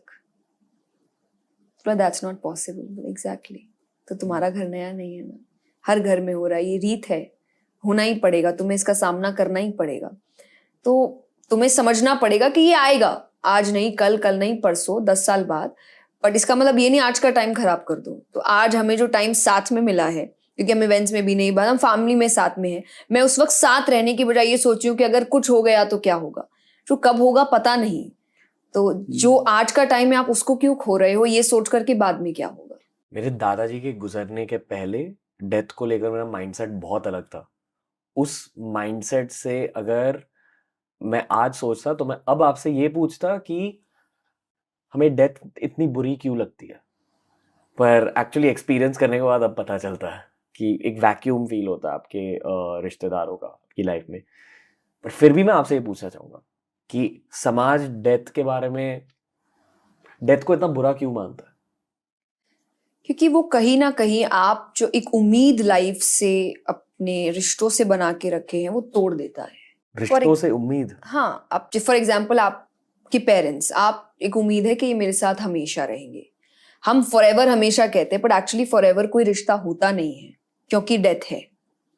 कोई भी चीज फॉरएवर नहीं हो सकती, और सबसे बड़ी बात, डेथ कब आएगी ये भी आपको नहीं पता है। तो वो डेथ आपके उस मैजिकल वर्ल्ड को खराब कर देता है। जो आप सोचते आ रहे कि ऐसा होगा, उम्मीद किसी भी चीज से, लाइफ से भी आपके ऐसा होगा, उस ऐसा होने में बहुत लोगों का भी तो सपोर्ट है ना, कि ये इसमें साथ होंगे, फैमिली साथ होगी, पार्टनर साथ होगा, या आपको जो हेल्प कर रहे हैं काम में वो साथ होंगे। और कोई एक भी अगर उसमें से हट गया तो आपका वो पिक्चर खराब हो जाता है ना। तो इसीलिए जो चीज आपकी को खराब कर रहा है आपको अच्छा नहीं लगता। दूसरा इज, आप जो एक इमोशन जोड़ के रखे हैं सबसे, वो इमोशन इतना हाई लेवल का है कि आप उनके बाद टूट जाते हैं। तो शायद वो बार बार आना या किसी ना सिचुएशन में आना भगवान का एक तरीका आपको बताने के लिए कि जो हो अकेले ही हो। Attachment, detachment. हाँ, कि रहना है बट फिर भी जानना, जो मैंने कहा बैक ऑफ द माइंड आपको जानना है, अकेले ही आए थे अकेले ही जाओगे, इसलिए सिचुएशंस को अकेले ही हैंडल करना पड़ेगा। Okay, wow. तो ये पूरा पॉडकास्ट अटैचमेंट और डिटैचमेंट के बारे में बन रहा है। हाँ जी। ऑलराइट, आपके अनुसार जया किशोरी को लेकर लोगों के मन में 3 गलत फहमियां क्या है? मिसकंसेप्शंस अबाउट कि यू। मैं एक साधु या संत हूँ जिसने वैराग्य पर आप ले हो। बट नहीं। सी, आप मेंटली अगर इस बात को बोलते हैं तो मे बी आप एक फिर भी मैं नहीं मानती इस चीज को, क्योंकि मुझे ऐसा लगता है कि नहीं, बहुत बड़ी पदवी है और मैं अभी उस जगह के लिए तो बिल्कुल भी लायक नहीं हूँ, क्योंकि मैं अभी भी बहुत सीख रही हूँ। जस्ट बिकॉज मैंने बहुत यंग एज से शुरू किया था, तो मे बी कई बार होता है ना कि आप अपनी ही चीजों से बहुत कंफ्यूज होते हैं, तो आप अपने ट्रैप से पहले बाहर निकल रहे हैं कि हाँ, पहले जो सीखा अब नई चीजें सीख रहे हैं, और अब आपको समझ रहा है पहली कुछ चीजें सही नहीं थी तो अब उससे बाहर निकल रहे हैं। तो I think I would say कि मैं एक साधु या संत हूँ, और बाहर से तो बिल्कुल भी नहीं हूँ। तो जो एक मिसकंसेप्शन है उनके हिसाब से, तो मुझे ऐसा लगता है, जो मैं बार बार कहती भी रहती हूँ कि मैं नहीं हूँ, मैंने वैराग्य नहीं लिया है, मैं शादी करूंगी, मेरी फैमिली होगी, सब कुछ होगा, और एक बहुत ही नॉर्मल, जैसे आपके हमारे घर में बच्चे होते हैं, मैं बिल्कुल वैसी हूँ। एक ये है। दूसरा हो सकता है, जो मैं आपने कहा कि बहुत बहुत नॉलेज है और एकदम एक सागर है, नहीं है ऐसा कुछ। और आप मुझ जैसे आप भी बन सकते हैं, और उसमें बस इतना है कि आपको आपके काम के प्रति थोड़ा सा डेडिकेटेड होना पड़ेगा, क्योंकि मैं डेडिकेटेड बहुत हूँ, और मैं सैक्रिफाइसेस मेरे लिए मायने नहीं रखते अगर मेरे काम में वो हेल्प कर रहा है मुझे, because I love my work. तब मैंने बहुत चीजें सैक्रिफाइस की अपनी लाइफ में, बहुत इंपॉर्टेंट चीजें जो वापस कभी नहीं आएगी। फॉर एग्जाम्पल मेरा बचपन, मैंने वो सैक्रिफाइस किया है, क्योंकि मैंने यंग एज, तो मुझे पता है वापस नहीं आएगा, पता इट्स ओके, क्योंकि जो मेरे पास है बहुत इंपॉर्टेंट है, वो लोगों को, कईयों को चाहिए। फॉर एग्जाम्पल, चाहे वो मेरा खुद का दिमाग है, मेरा बिहेवियर है, माइंडसेट है, कि हमें वो चाहिए, मुझे ऐसा लगता है वो उसी का बाय प्रोडक्ट है, क्योंकि मैंने उन चीजों को देखा है। तो कि आप नहीं बन सकते, या ये बहुत ही हैवी काम है और आप इसको ये बोल के छोड़ दो कि नहीं नहीं ये तो हमारे बस की बात नहीं, या समवन स्पेशल, ऐसा कुछ भी नहीं है। आप मेहनत करो तो आपको सब मिल जाता है। थर्ड, आई थिंक इतना ही। और एक थर्ड कुछ ऐसा अजीब, अगर नेगेटिव सा कुछ हो तो मैं नहीं हूँ वैसी, आई वुड से कि मैं बहुत ही पॉजिटिव हूँ, और मुझे पॉजिटिव रहना अच्छा लगता है। मुझे नेगेटिविटी या उन चीज़ों से दूर रहना काफ़ी पसंद है, इसलिए कई इंपॉर्टेंट चीज़ें मुझसे छूट जाती है। बट मुझे ऐसा लगता है कि नहीं, ठीक है, कुछ लोग होने चाहिए जिनके पास आके आप सिर्फ हंसे या आप मुस्कुराए, एंड मुझे वो इंसान बनना पसंद होगा, कि जहाँ आके आपको सिर्फ खुशी महसूस हो और कुछ भी नहीं। ओके। एक इंसान में आप पहले फर्स्ट इंप्रेशन में कौन सी 3 चीजों को नोटिस करते हो? बात करने का तरीका, लाइक पर्सनालिटी वाइज कैसे बात कर रहे हैं। आंखें, क्योंकि कहा जाता है कि आप स्थिरता और चंचलता देखते हैं, कि अगर जो आंखें स्थिर होती है, वो हो सकता है कि काफी ज्यादा स्पिरिचुअलिटी की ओर जाती है, और जो बहुत चंचल होती है वो उनका माइंड आई थिंक बहुत कंफ्यूज है या बहुत भाग दौड़ रहा है, तो वो शो करता है कि अभी थोड़ा सा स्पिरिचुअल प्रोग्रेस नहीं हुई है। तो आंखें, आई वुड से, बात करने का तरीका एंड वाइब, वो आपको आ जाती है। मतलब मैं कई लोगों से मिली हूँ और एक दो तो ऐसे जिनसे मैंने कभी बात भी नहीं की है, but you just don't feel good when you are around them. क्यों?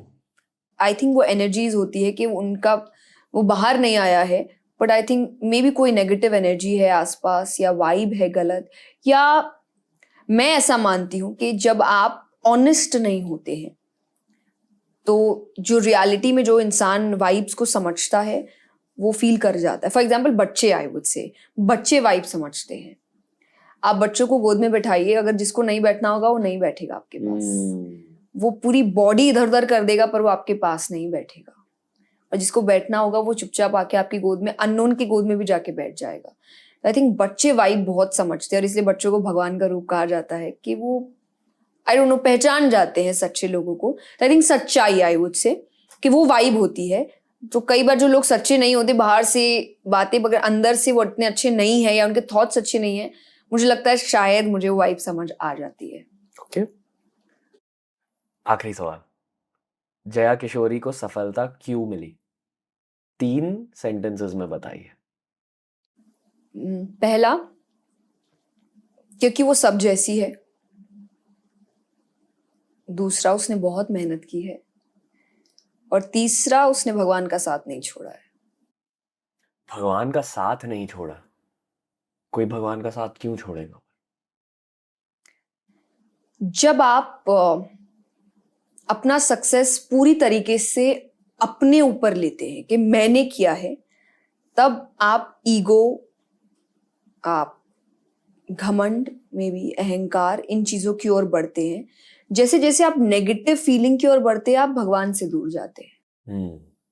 तो मैं हमेशा कहती हूँ कि मैंने एक्चुअली मेहनत की है, बट ये सब सिर्फ मेरी मेहनत नहीं है, ये उसने क्योंकि मुझे इस लायक समझा तो मुझे ये अपॉर्चुनिटीज दी है। मैंने मेहनत बहुत की है, मैं ये नहीं कहती मैंने कुछ भी नहीं किया, मैंने बहुत की है, पर बहुत लोग मेहनत करते हैं और मुझसे भी अच्छे लोग बैठे हैं, मुझसे भी ज्यादा ज्ञानी बैठे हैं, पर आपने मुझे बुलाया है शायद क्योंकि आपकी नजर मुझ पे पड़ी है, क्योंकि वो चाहते थे नजर पड़े।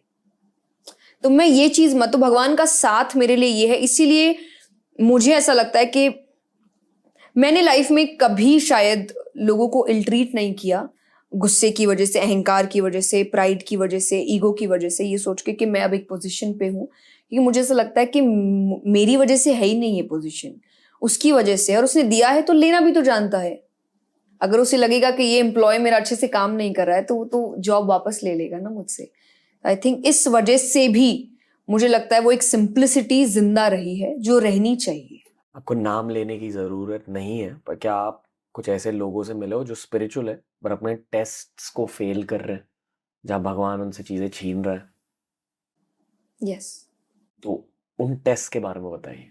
ये सबसे पहला घमंड, स्पिरिचुअल घमंड भी एक चीज होती है। हाँ जी, और ये एक बहुत अच्छा कोट मैंने पढ़ा था कि जब लोग, किसी ने पूछा है किसी संत से कि मैं स्पिरिचुअल हूँ और मेरे जो दोस्त है वो स्पिरिचुअल नहीं है, तो क्या मैं उनसे सुपीरियर हूँ? तो उन्होंने कहा था ये फीलिंग आते ही तुम स्पिरिचुअल नहीं हो। जब तुम्हें लग रहा है कि तुम सुपीरियर हो तो तुम स्पिरिचुअल नहीं। Spiritual ego. एग्जैक्टली। ओके, और ये आपने नोटिस किया? हाँ जी, और ये किसी में भी हो सकता है, बिल्कुल, किसी भी पॉइंट पे। आई फील कि अगर आप 60 साल 70 साल के भी हो, पूरी किसी लाइफ भी age में। स्पिरिचुअली गुजारी है, फिर भी हो सकता है आपके फिर भी साथ। हो सकता है। ओके, यूथ के लिए एक बहुत जरूरी लेसन है ये ऑनेस्टली मेरे साथ भी हुआ था, प्रॉब्ली एट एज 26 27।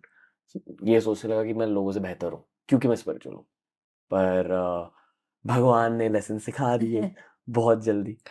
यही था आज ये presents keep it casual. Okay, I अभी होप अच्छा था, हाँ मैंने हाँ अच्छा किया। नहीं, बढ़िया राउंड था, पर कुछ सवाल है मेरे दिल में। हम ओके, पहले हम आपके ड्रीम्स के बारे में बात करेंगे।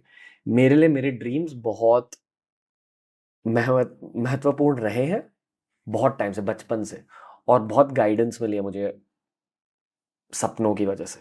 आपको भी गाइडेंस मिली है अपने लाइफ में? मैं मीनिंग जानने की कोशिश करती हूँ सपनों की जब मुझे समझ नहीं आता, और तब मुझे ऐसा लगता है कि वो सपना मुझे कुछ सिखा रहा है और फिर मैं अपने आसपास देखने लगती हूँ कि मैं कहाँ गलत जा रही हूँ। एक्सपीरियंस शेयर कीजिए। फॉर एग्जाम्पल एक मैंने बचपन से सुना है कि जब आप कुछ ऐसा सपना देखते हैं कि जहाँ आप ऊपर से नीचे गिर रहे हैं, दैट शोज कि आप कहीं गलत जा रहे हो, जो पोजीशन आपके पास है वो छिनने वाली है, बिकॉज आप एक नेगेटिव फीलिंग की ओर बढ़ रहे हो, तो जिसको हम अवनति कहते हैं, उन्नति अवनति, नीचे गिर रहे हो तुम, तो ना गिरो। उसके लिए मैं अपना काम शुरू करती हूँ कि क्या मैं कुछ गलत कर रही हूँ, क्या मेरा प्रोसेस गलत जा रहा है, तो कहीं ना कहीं आपको आंसर्स मिलने लगते हैं। वो कुछ भी हो सकता है, आई थिंक वो पर्टिकुलर पीरियड मुझे याद नहीं, पर ये एक बहुत मुझे अच्छी चीज है।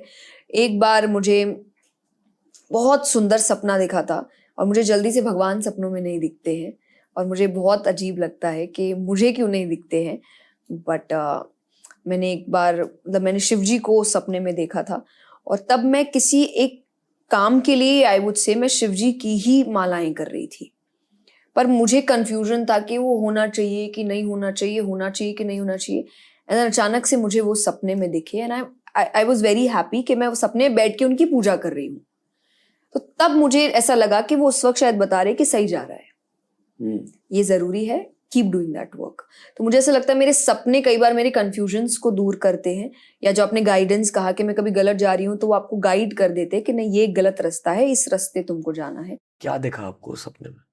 मुझे एक प्योरली सब पूरी वाइट प्लेस है, अब आई डोंट नो स्नो है क्या है, बट एकदम वाइट है, बीच में you have Shankar ji and I am just sitting in front of him and doing puja. So मुझे, और उस वक्त जैसे मैंने कहा कि मैं किसी काम के लिए माला कर ही रही थी, और शिव जी की ही कर रही थी, पर मुझे वो काम कंफ्यूजन लग रहा था कि वो मुझे करना चाहिए, नहीं करना चाहिए, या कंटिन्यू करूं कि नहीं करूं। एंड देन फिर वो आया, एंड देन मैंने कंटिन्यू किया, देन सब सही हो गया। और कोई ऐसा सपना देखा? नहीं, ऐसे सी बहुत दिखते हैं, और मैं आई कीप सर्चिंग, तो मेरे आई थिंक सर्च हिस्ट्री में यही रहता है कि इस सपने का क्या मतलब होता है, उस सपने का क्या मतलब होता है। तो आपको कुछ भी दिखे तो मतलब मैं चाहती हूँ मैं सर्च करूँ, मुझे ऐसा लगता है सपने ऐसे ही नहीं दिखते, ये एक तरीका है भगवान का आपसे बात करने का। हाँ, पता है बचपन में जब बच्चे सपने देखते, बच्चों को ड्रीम्स दिखती, फिर वो कभी कभी उन ड्रीम्स को अपने पेरेंट्स के साथ शेयर करता, और पेरेंट्स रिलेटिव्स उसे ब्रश ऑफ कर देते कि हाँ तो कुछ भी देख। फिर एज यू ग्रो अप आपका वो फेथ हट जाता है अपने सपनों से। पर ये मैसेज बहुत ज़रूरी है, या तो आपको अपने सपनों में अपने खुद के दिमाग की एक झलक मिल रही है, या भगवान के दिमाग की एक झलक मिल रही है। It's one of the two. हर सपना सच नहीं होता, पर कुछ सपने बहुत ज़्यादा सच होते हैं। पर हर सपना एक लेसन लाता है। मैं जैसे आपने कहा कि आपको अपने थॉट्स, तो आपको पता चल, फॉर एग्जाम्पल मुझे बीच में बहुत ज्यादा भूतों के सपने दिखने लगे थे, एंड देन मुझे ऐसा लग रहा था कि ऐसा क्यों हो रहा है। फिर जब आप उसको समझने की कोशिश करते हैं, आपको लगता है आप बहुत इन्हीं चीजों के बारे में जान रहे हो, देख रहे हो, चाहे हॉरर मूवीज है, चाहे आप लोगों से बात कर रहे हो। तब मैंने रियलाइज किया मैं एक्चुअली उस पीरियड में बहुत ज्यादा इन पर बात करती थी, चाहे स्टोरीज, हम बच्चे थे उस वक्त, तो बच्चे हैं, स्टोरी सुन रहे हैं, कभी आप अपने मामा से स्टोरी सुन रहे हो, कभी कोई स्टोरी सुना रहा है, तो बैक टू बैक आप वही वही वही कर रहे हो, तो आपको वो दिखने लगता है। तब आपको समझ में आता है कि आपके दिमाग में यही चल रहा है। कोई भूतिया एक्सपीरियंस हुआ है लाइफ में? मुझे पता नहीं है वो हुआ है कि नहीं, और मैं बहुत ही छोटी थी, जैसे आपने कहा ना वो ब्रश ऑफ कर देते थे, लाइक अरे तुमने ऐसे ही सोचा होगा, तो आई सीरियसली डोंट नो, मुझे इतना याद भी नहीं, बट एक है फीलिंग कि मैंने कुछ वियर्ड महसूस किया था, और मैं बहुत छोटी थी, और हम एक जंगल के, क्योंकि मैं ट्रैवल बहुत करती थी, और हम जंगल के रास्ते से जा रहे थे, और फिर हमारी गाड़ी खराब हो गई थी, और हमें एक छोटा सा गराज मिला था, और फिर हम अंदर जाके बैठे थे, और फिर वहां मैंने कुछ अलग महसूस किया था। तो मैं ज्यादा बात नहीं करती, पर और मुझे ये भी अच्छे से याद नहीं है, तो मुझे ऐसा लगता है हो भी सकता है कि वो मेरी इमेजिनेशन हो, क्योंकि आप बच्चे होते हैं, आप इमेजिन बहुत कुछ करते हो, और हो भी सकता है कि मैंने एक्सपीरियंस किया हो। आप बताना नहीं चाहेंगे? ओके, क्योंकि बताने से आप फिर से उस फ्रीक्वेंसी के साथ हाँ, connect हो कर रहे हो। सकता है, फिर मैं बार बार कोशिश करूंगी कि ऐसा हुआ तो क्या हुआ, फिर एग्जैक्टली मुझे ऐसा लगता है पास था तो अब छोड़ देना चाहिए उसको वापस, क्योंकि ऐसा कुछ हुआ नहीं था। आई थिंक भगवान भी बोले छोड़ दो। मूविंग ऑन, एक हर साल मैं एक सब्जेक्ट को सिलेक्ट करता हूँ और सब्जेक्ट को ज्यादा जानने की कोशिश करता हूँ, यूजुअली पॉडकास्ट के थ्रू। आई फील कि लास्ट ईयर का सब्जेक्ट ये सब था, भूत, तंत्र। जैसे तंत्र एक पॉजिटिव चीज होती है, पर you know the darker side of तंत्र, एटसेट्रा एटसेट्रा। इस साल सिर्फ नॉलेज के लिए, मैं उस नॉलेज को शायद अप्लाई भी नहीं करूंगा, सोचूंगा भी नहीं, पर सिर्फ नॉलेज अक्यूमुलेशन के लिए मुझे एस्ट्रोलॉजी, न्यूमरोलॉजी, इन चीजों के बारे में बस सीखना है कि क्या है इन चीजों में। सेम। आप कुछ जानते हो? नहीं, मुझे सीखना है, थोड़ा जानना है मुझे एस्ट्रोलॉजी के बारे में। आप क्यों जानना चाहते हो? क्योंकि मैं थोड़ा ज्यादा मानती नहीं हूँ इस चीज में। मुझे ऐसा लगता है मेहनत ही सब कुछ होती है, बट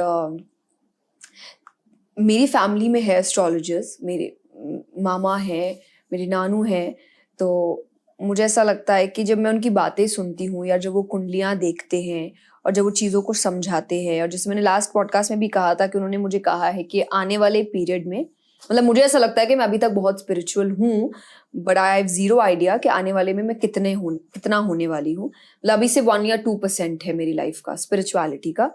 ये आपकी कुंडली के अकॉर्डिंग? हाँ, मेरी कुंडली के अकॉर्डिंग है। ओके। तो तब मुझे ऐसा लगता है कि फिर मतलब ये कैसे पता चलता है आपको, और क्या फिर इसमें सॉल्यूशंस भी दिए होते हैं कि आप कैसे बढ़ सकते हो, क्योंकि मुझे होना है, मुझे और आगे बढ़ना है, मुझे और कनेक्शन चाहिए जो जो डिवाइन पावर है उसके साथ। तो मुझे ये एक आई थिंक बात ने मुझे थोड़ा सा इंक्लाइन किया था एस्ट्रोलॉजी की तरफ। तो मुझे सीखना है, जानना है कि कैसे होता है, कैसे चांद सूर्य ये आपकी लाइफ में कैसे इफेक्ट करते हैं। आपने कभी खुद का चार्ट पढ़ा है? आप खुद के चार्ट को जानते हो? नहीं, पढ़ा नहीं है, उनके वो बस उनके सामने रहता है, वो पढ़ते रहते हैं, तो मैंने इतना समझा नहीं है, बट मुझे समझना है। जैसा मतलब वो जब बात करते हैं तो मुझे बहुत अच्छा लगता है या बहुत क्यूरियस फील होता है कि ये कैसे पता चल रहा है आपको, और क्या क्या पता चल सकता है, क्योंकि हर कोई एक चीज नहीं बताता है आपको, सबका अपना अपना ज्ञान होता है और अपना अपनी अपनी जिज्ञासा होती है समझने की। तो वो बहुत प्रैक्टिकली भी कई लोग आपको समझाने की कोशिश करते हैं कि ऐसा क्यों होता है, या नॉर्मल लाइफ में आप कैसे इस चीज को अप्लाई कर सकते हैं। तो मुझे ऐसा लगता है कि वो भी एक वे हो सकता है ना आगे बढ़ने का, या चीजों को समझने का, या आपके सामने ऑब्स्टिकल्स आ रहे हैं तो उनसे बचने का। कई बार आपको ऑब्स्टिकल्स पता नहीं होते हैं, पर अगर आपको बताने वाली जगह मिल जाए या बताने वाला टूल मिल जाए कि ऑब्स्टिकल आने वाला है, आई नो मैं ऑब्स्टिकल हटा नहीं सकती, बट पार कैसे करना है ये तो मैं जान ही सकती हूँ। मुझे रास्ता अगर खराब है समझ आ जाए तो मैं गाड़ी धीरे चलाऊंगी ना, मैं स्पीड में नहीं जाऊंगी। आपके चार्ट के अकॉर्डिंग कुछ नेगेटिव एलिमेंट्स है कि हो सकता है मैं शादी करूँ ना करूँ, ये कंफ्यूजन रहे लाइफ में, जो मुझे ऐसा लगता है कि मुझे तो करनी है और हमेशा से थी, बट ये एक है कि हो सकता है मैं पीछे हटूं वो ना। ख्वाहिश है आपके दिल में? हाँ, आप नॉर्मल लाइफ तो आप सभी चाहते हैं आपकी अपनी फैमिली एंड सब कुछ हो हमेशा से, फैमिली के लिए?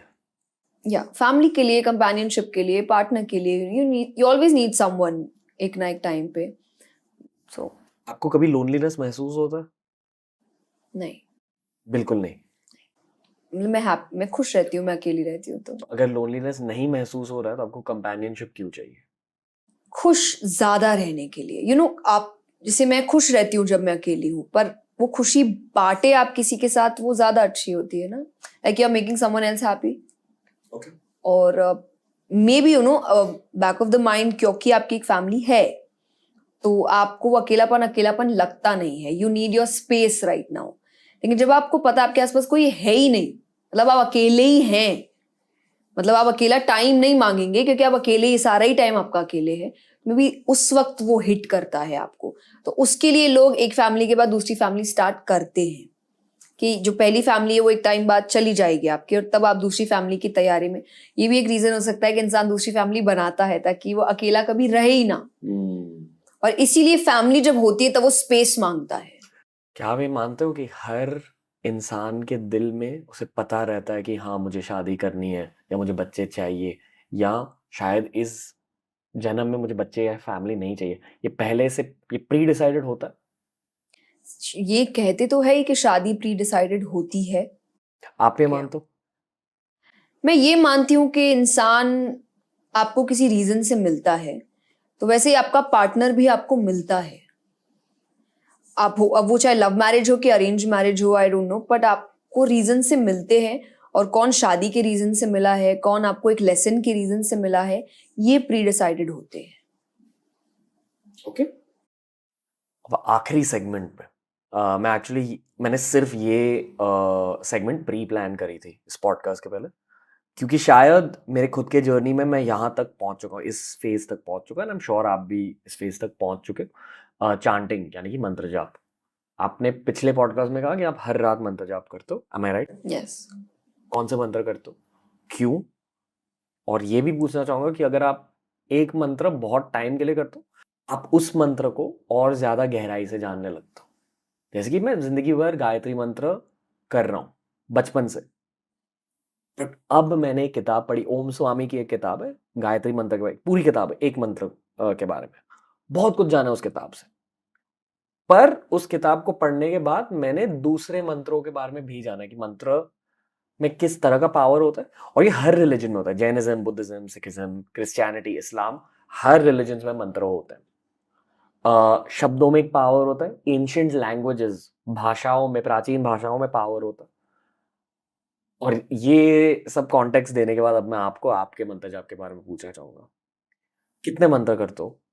अलग अलग मंत्र करते हो, आई एम अज्यूमिंग। हाँ, अलग अलग सी सो कुछ है जो आप अपने काम के लिए करते हैं कि आप इन चीजों के लिए, कि ये इसके लिए, वो उसके लिए अलग। जी। बट एक मंत्र है जिसका मैं काफी जाप करती हूँ, जो मेरा मेन मंत्र, दैट इज ओम नमः शिवाय।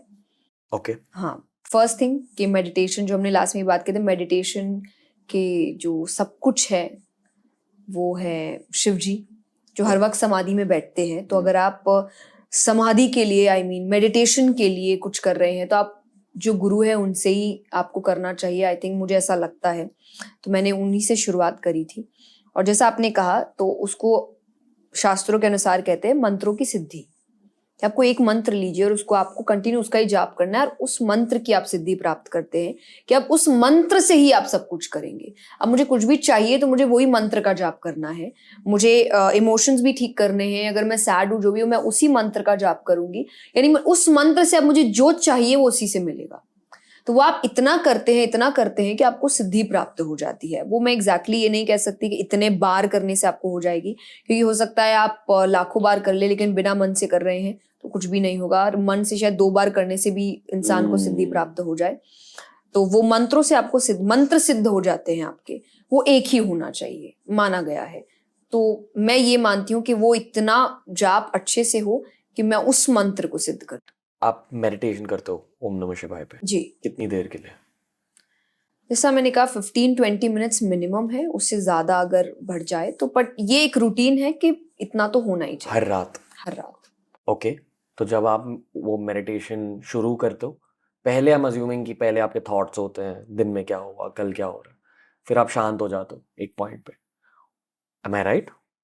नहीं, मैं जब शुरू करती हूँ, आई थिंक आप क्योंकि मंत्रों से शुरू करते हैं तो आपके थॉट उस वक्त दिमाग में नहीं रहते हैं। जैसा मैंने कहा कि आप स्टार्ट करते हो जाप से, तो जब आप कुछ जाप कर रहे हो तो आपका ध्यान जाप पे ही रहता है। क्या सोचते हो?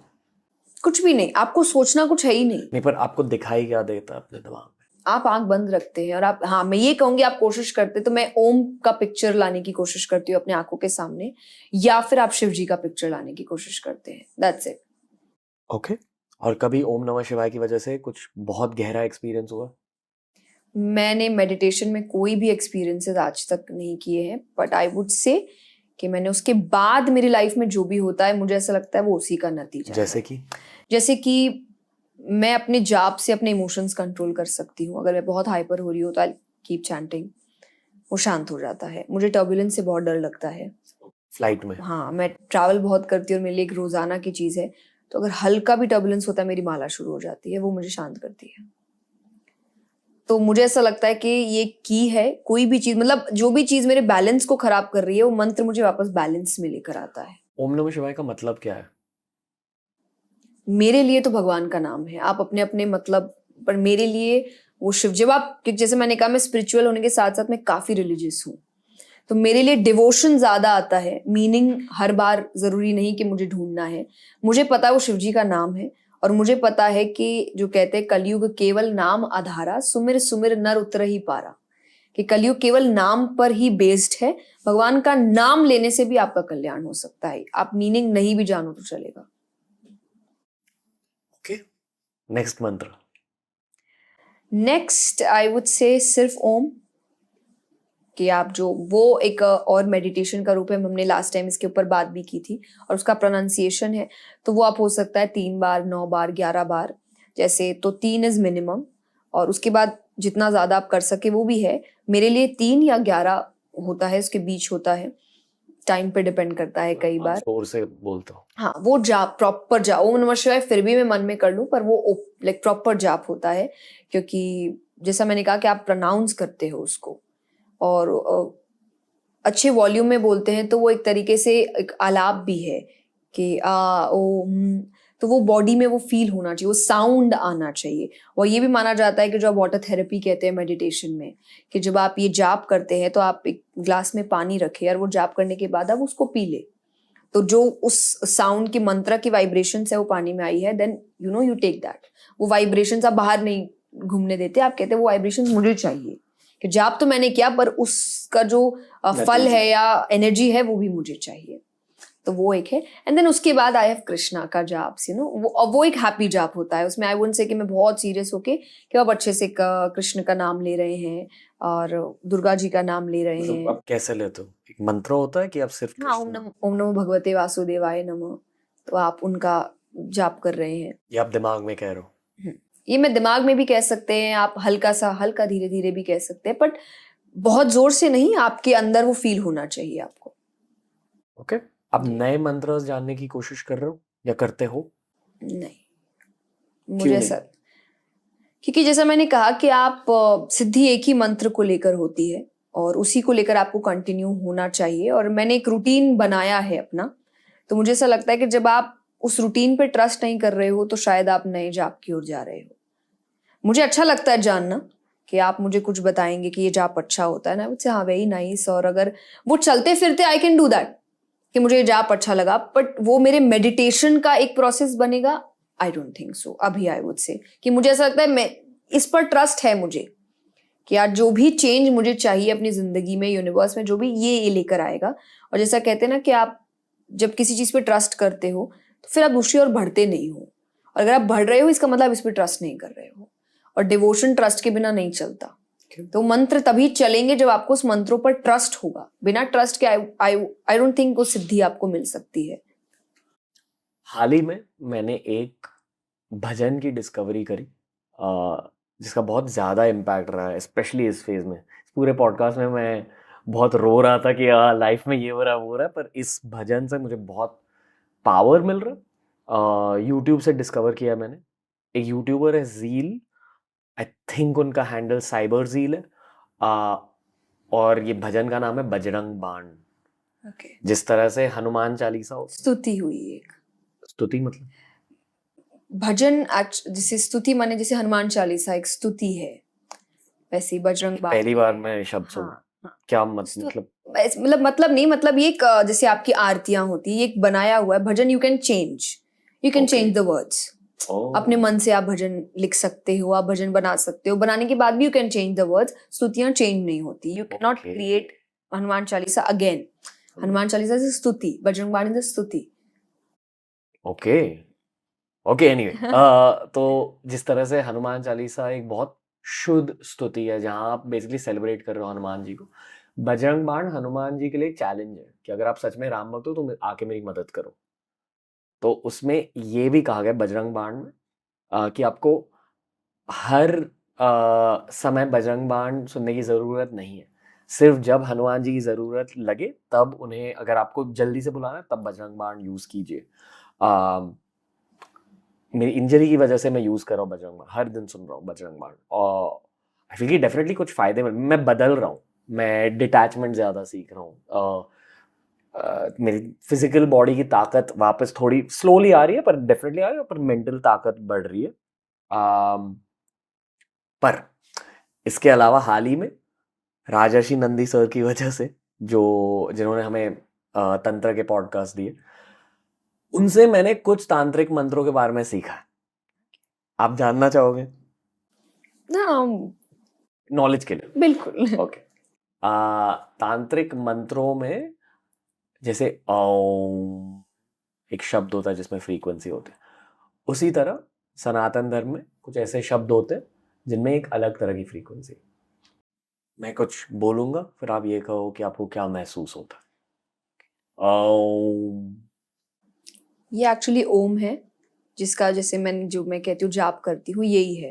तो जब आप इसको पूरी तरीके से जाप करते हैं, दैट इज दिस। पर आपको महसूस क्या हुआ? आई थिंक मेरा मेडिटेशन प्रोसेस मुझे याद आता है इसको सुन के। अब मैं एक तांत्रिक मंत्र कहूंगा, ठीक है। ओम ह्रीम बटुकाय आपदु धारणाय कुरु कुरु बटुकाय ह्रीम। आई फील कि ह्रीम एक तीर होती है और मंत्र के लिए, ऐसा ना मंत्र को एक तीर पर अटैच करो और वो तीर छोड़ रहे हो। आई फील कि मैं इंटुइटिवली कह रहा हूँ। इस मंत्र पर मैंने बहुत जाप किया। बेसिकली कहते हैं कि जिस तरह से कृष्ण भगवान विष्णु जी के अवतार हैं, या राम जी विष्णु भगवान के अवतार, उसी तरह शिव जी के भी कुछ अवतार होते हैं। और कुछ लोग मानते हैं कि हनुमान जी शिव जी के एक जी। अवतार है। पर अवतार होने के अलावा शिव जी के भैरव होते हैं, यानी कि उनकी एक प्रोजेक्शन होती है। अभी मुझे पता नहीं मैं हिंदी में कैसे समझूं, आप ट्राई करोगे मतलब क्या हो, लाइक उनसे निकल के आया है भैरव, ठीक है। अलग अलग भैरव होते हैं, उनमें से एक भैरव है काल भैरव। अलग अलग भैरव के अलग अलग पर्पसेस होते हैं, मिशंस होते हैं। पर सारे भैरव एक भैरव की वर्शिप करते हैं जिसका नाम है बटुक भैरव। जिस तरह से कृष्णा का एक बाल कृष्ण रूप होता है, उसी तरह शिव जी का एक बाल शिव रूप है।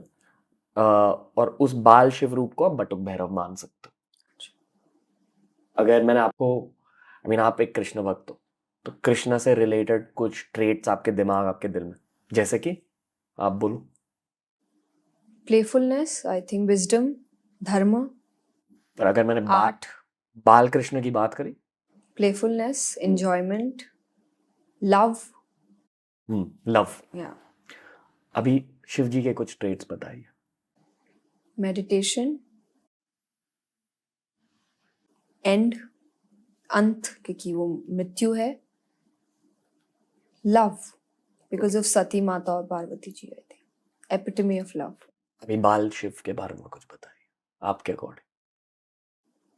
पावर, क्योंकि डिफरेंट जो बच्चा पावरफुल हो वो डिफरेंट होता है। तो आई थिंक वो बचपन से, क्योंकि मैंने उनका जो बाल रूप, क्योंकि मैंने पढ़ा नहीं है उनके ऊपर, बट जैसे एक माता अनुसुईया की कथा आती है, जो उनका एक अवतार हुआ अंश से। तो दुर्वासा ऋषि जो हुए थे वो महादेव जी के ही अंश से हुए थे, माता अनुसुईया क्या।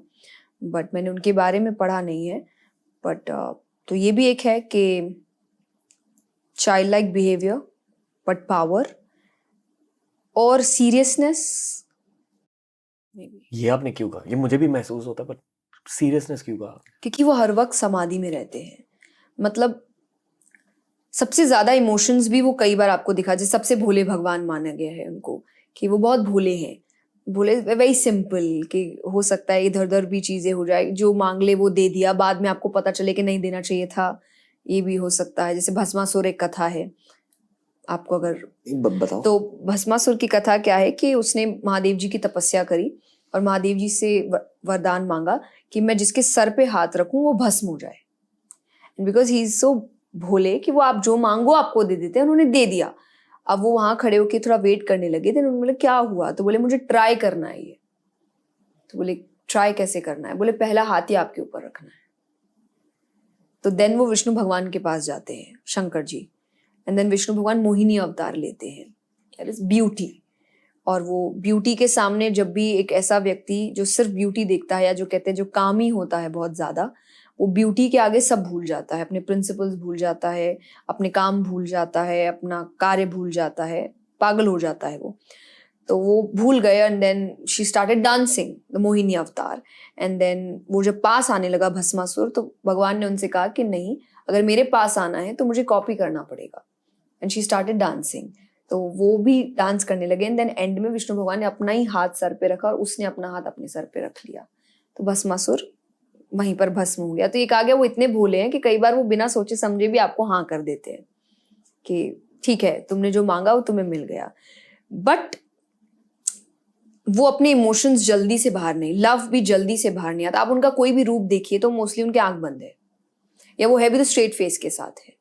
बहुत जल्दी से आपको बहुत प्लेफुल नहीं दिखते हैं, या बहुत स्माइल, कृष्ण जी के आप बहुत अवतार देखेंगे, डांसिंग अवतार, बट वो नहीं दिखते, बट फिर भी उनके लिए माना गया कि एपिटमी ऑफ लव है, प्यार के लिए इतना इंतजार किया, इतना कुछ किया, गुस्सा आता है तो तांडव करने लग जाते हैं, बट वो जल्दी से दिखता नहीं है, दिखता कभी ना कभी में एक बार है, बाकी वो एक ही पोस्चर में रहते हैं, दैट इज सीरियसनेस, या फिर आप कह सकते हैं बैलेंस।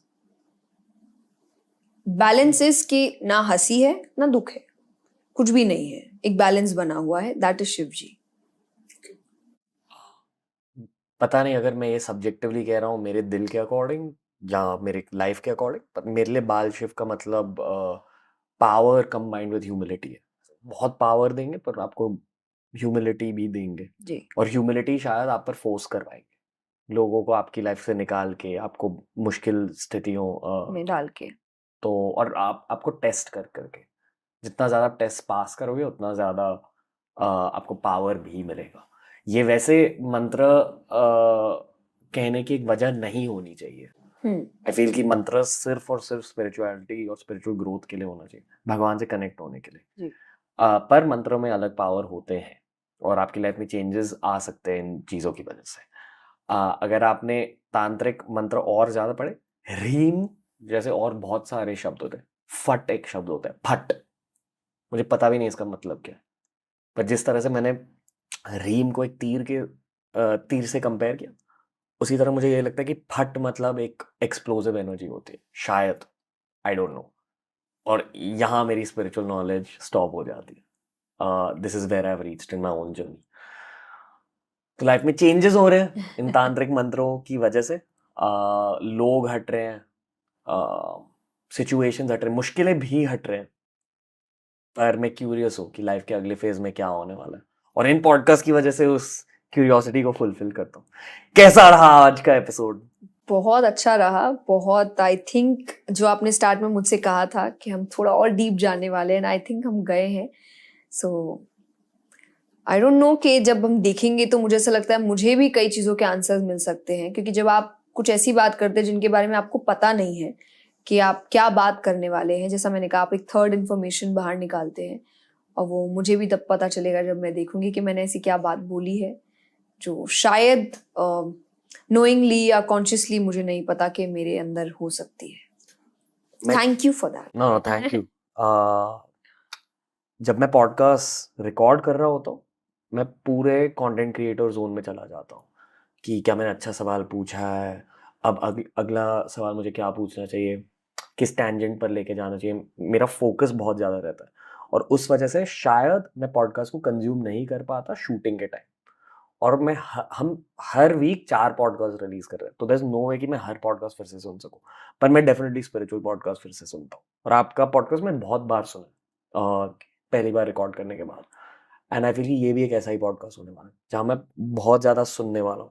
और ऑनेस्टली एक बहुत ज़्यादा सेल्फिश रीज़न ये है कि मैं खुद की स्पिरिचुअल जर्नी को ट्रैक कर रहा हूँ इन पॉडकास्ट के थ्रू। तो जब मैं 1 साल बाद 2 साल बाद इन चीज़ों को सुनता हूँ, एक फोटो एल्बम देखने की तरह होता है मेरे लिए, mental photo album, spiritual photo album.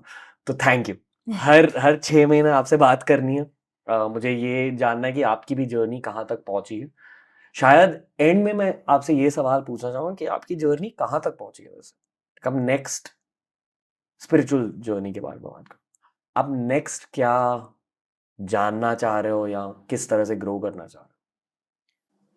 To be very honest, सी मुझे ऐसा लगता है इमोशन वाइज काफ़ी मेरी जर्नी प्रोग्रेस ले चुकी है, कि बाहरी तौर से आपको कैसे बिहेव करना है, रहना है, या अंदरूनी तौर से भी अपने थॉट्स को कैसे बैलेंस आउट करना है, कब क्या होना चाहिए, ये काफ़ी मैंने सीख लिया। अब मुझे ऐसा लगता है मुझे जो कनेक्ट डिवाइन पावर से होता है वो मुझे करने का बहुत मन है, कि अब मुझे, आप कहते हैं ना कि सपनों में आंसर्स नहीं चाहिए या सिचुएशंस में आंसर्स नहीं चाहिए, मुझे डायरेक्ट आंसर्स चाहिए।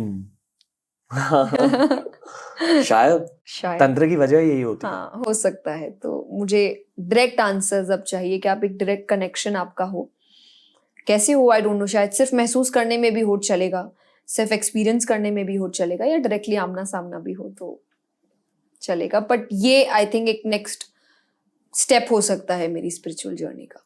लोग तंत्र शब्द से डरते हैं बिना ये जान के कि जब आप पूजा कर रहे हो, जब आप एक दिया भी जला रहे हो, वो भी तंत्र होता है।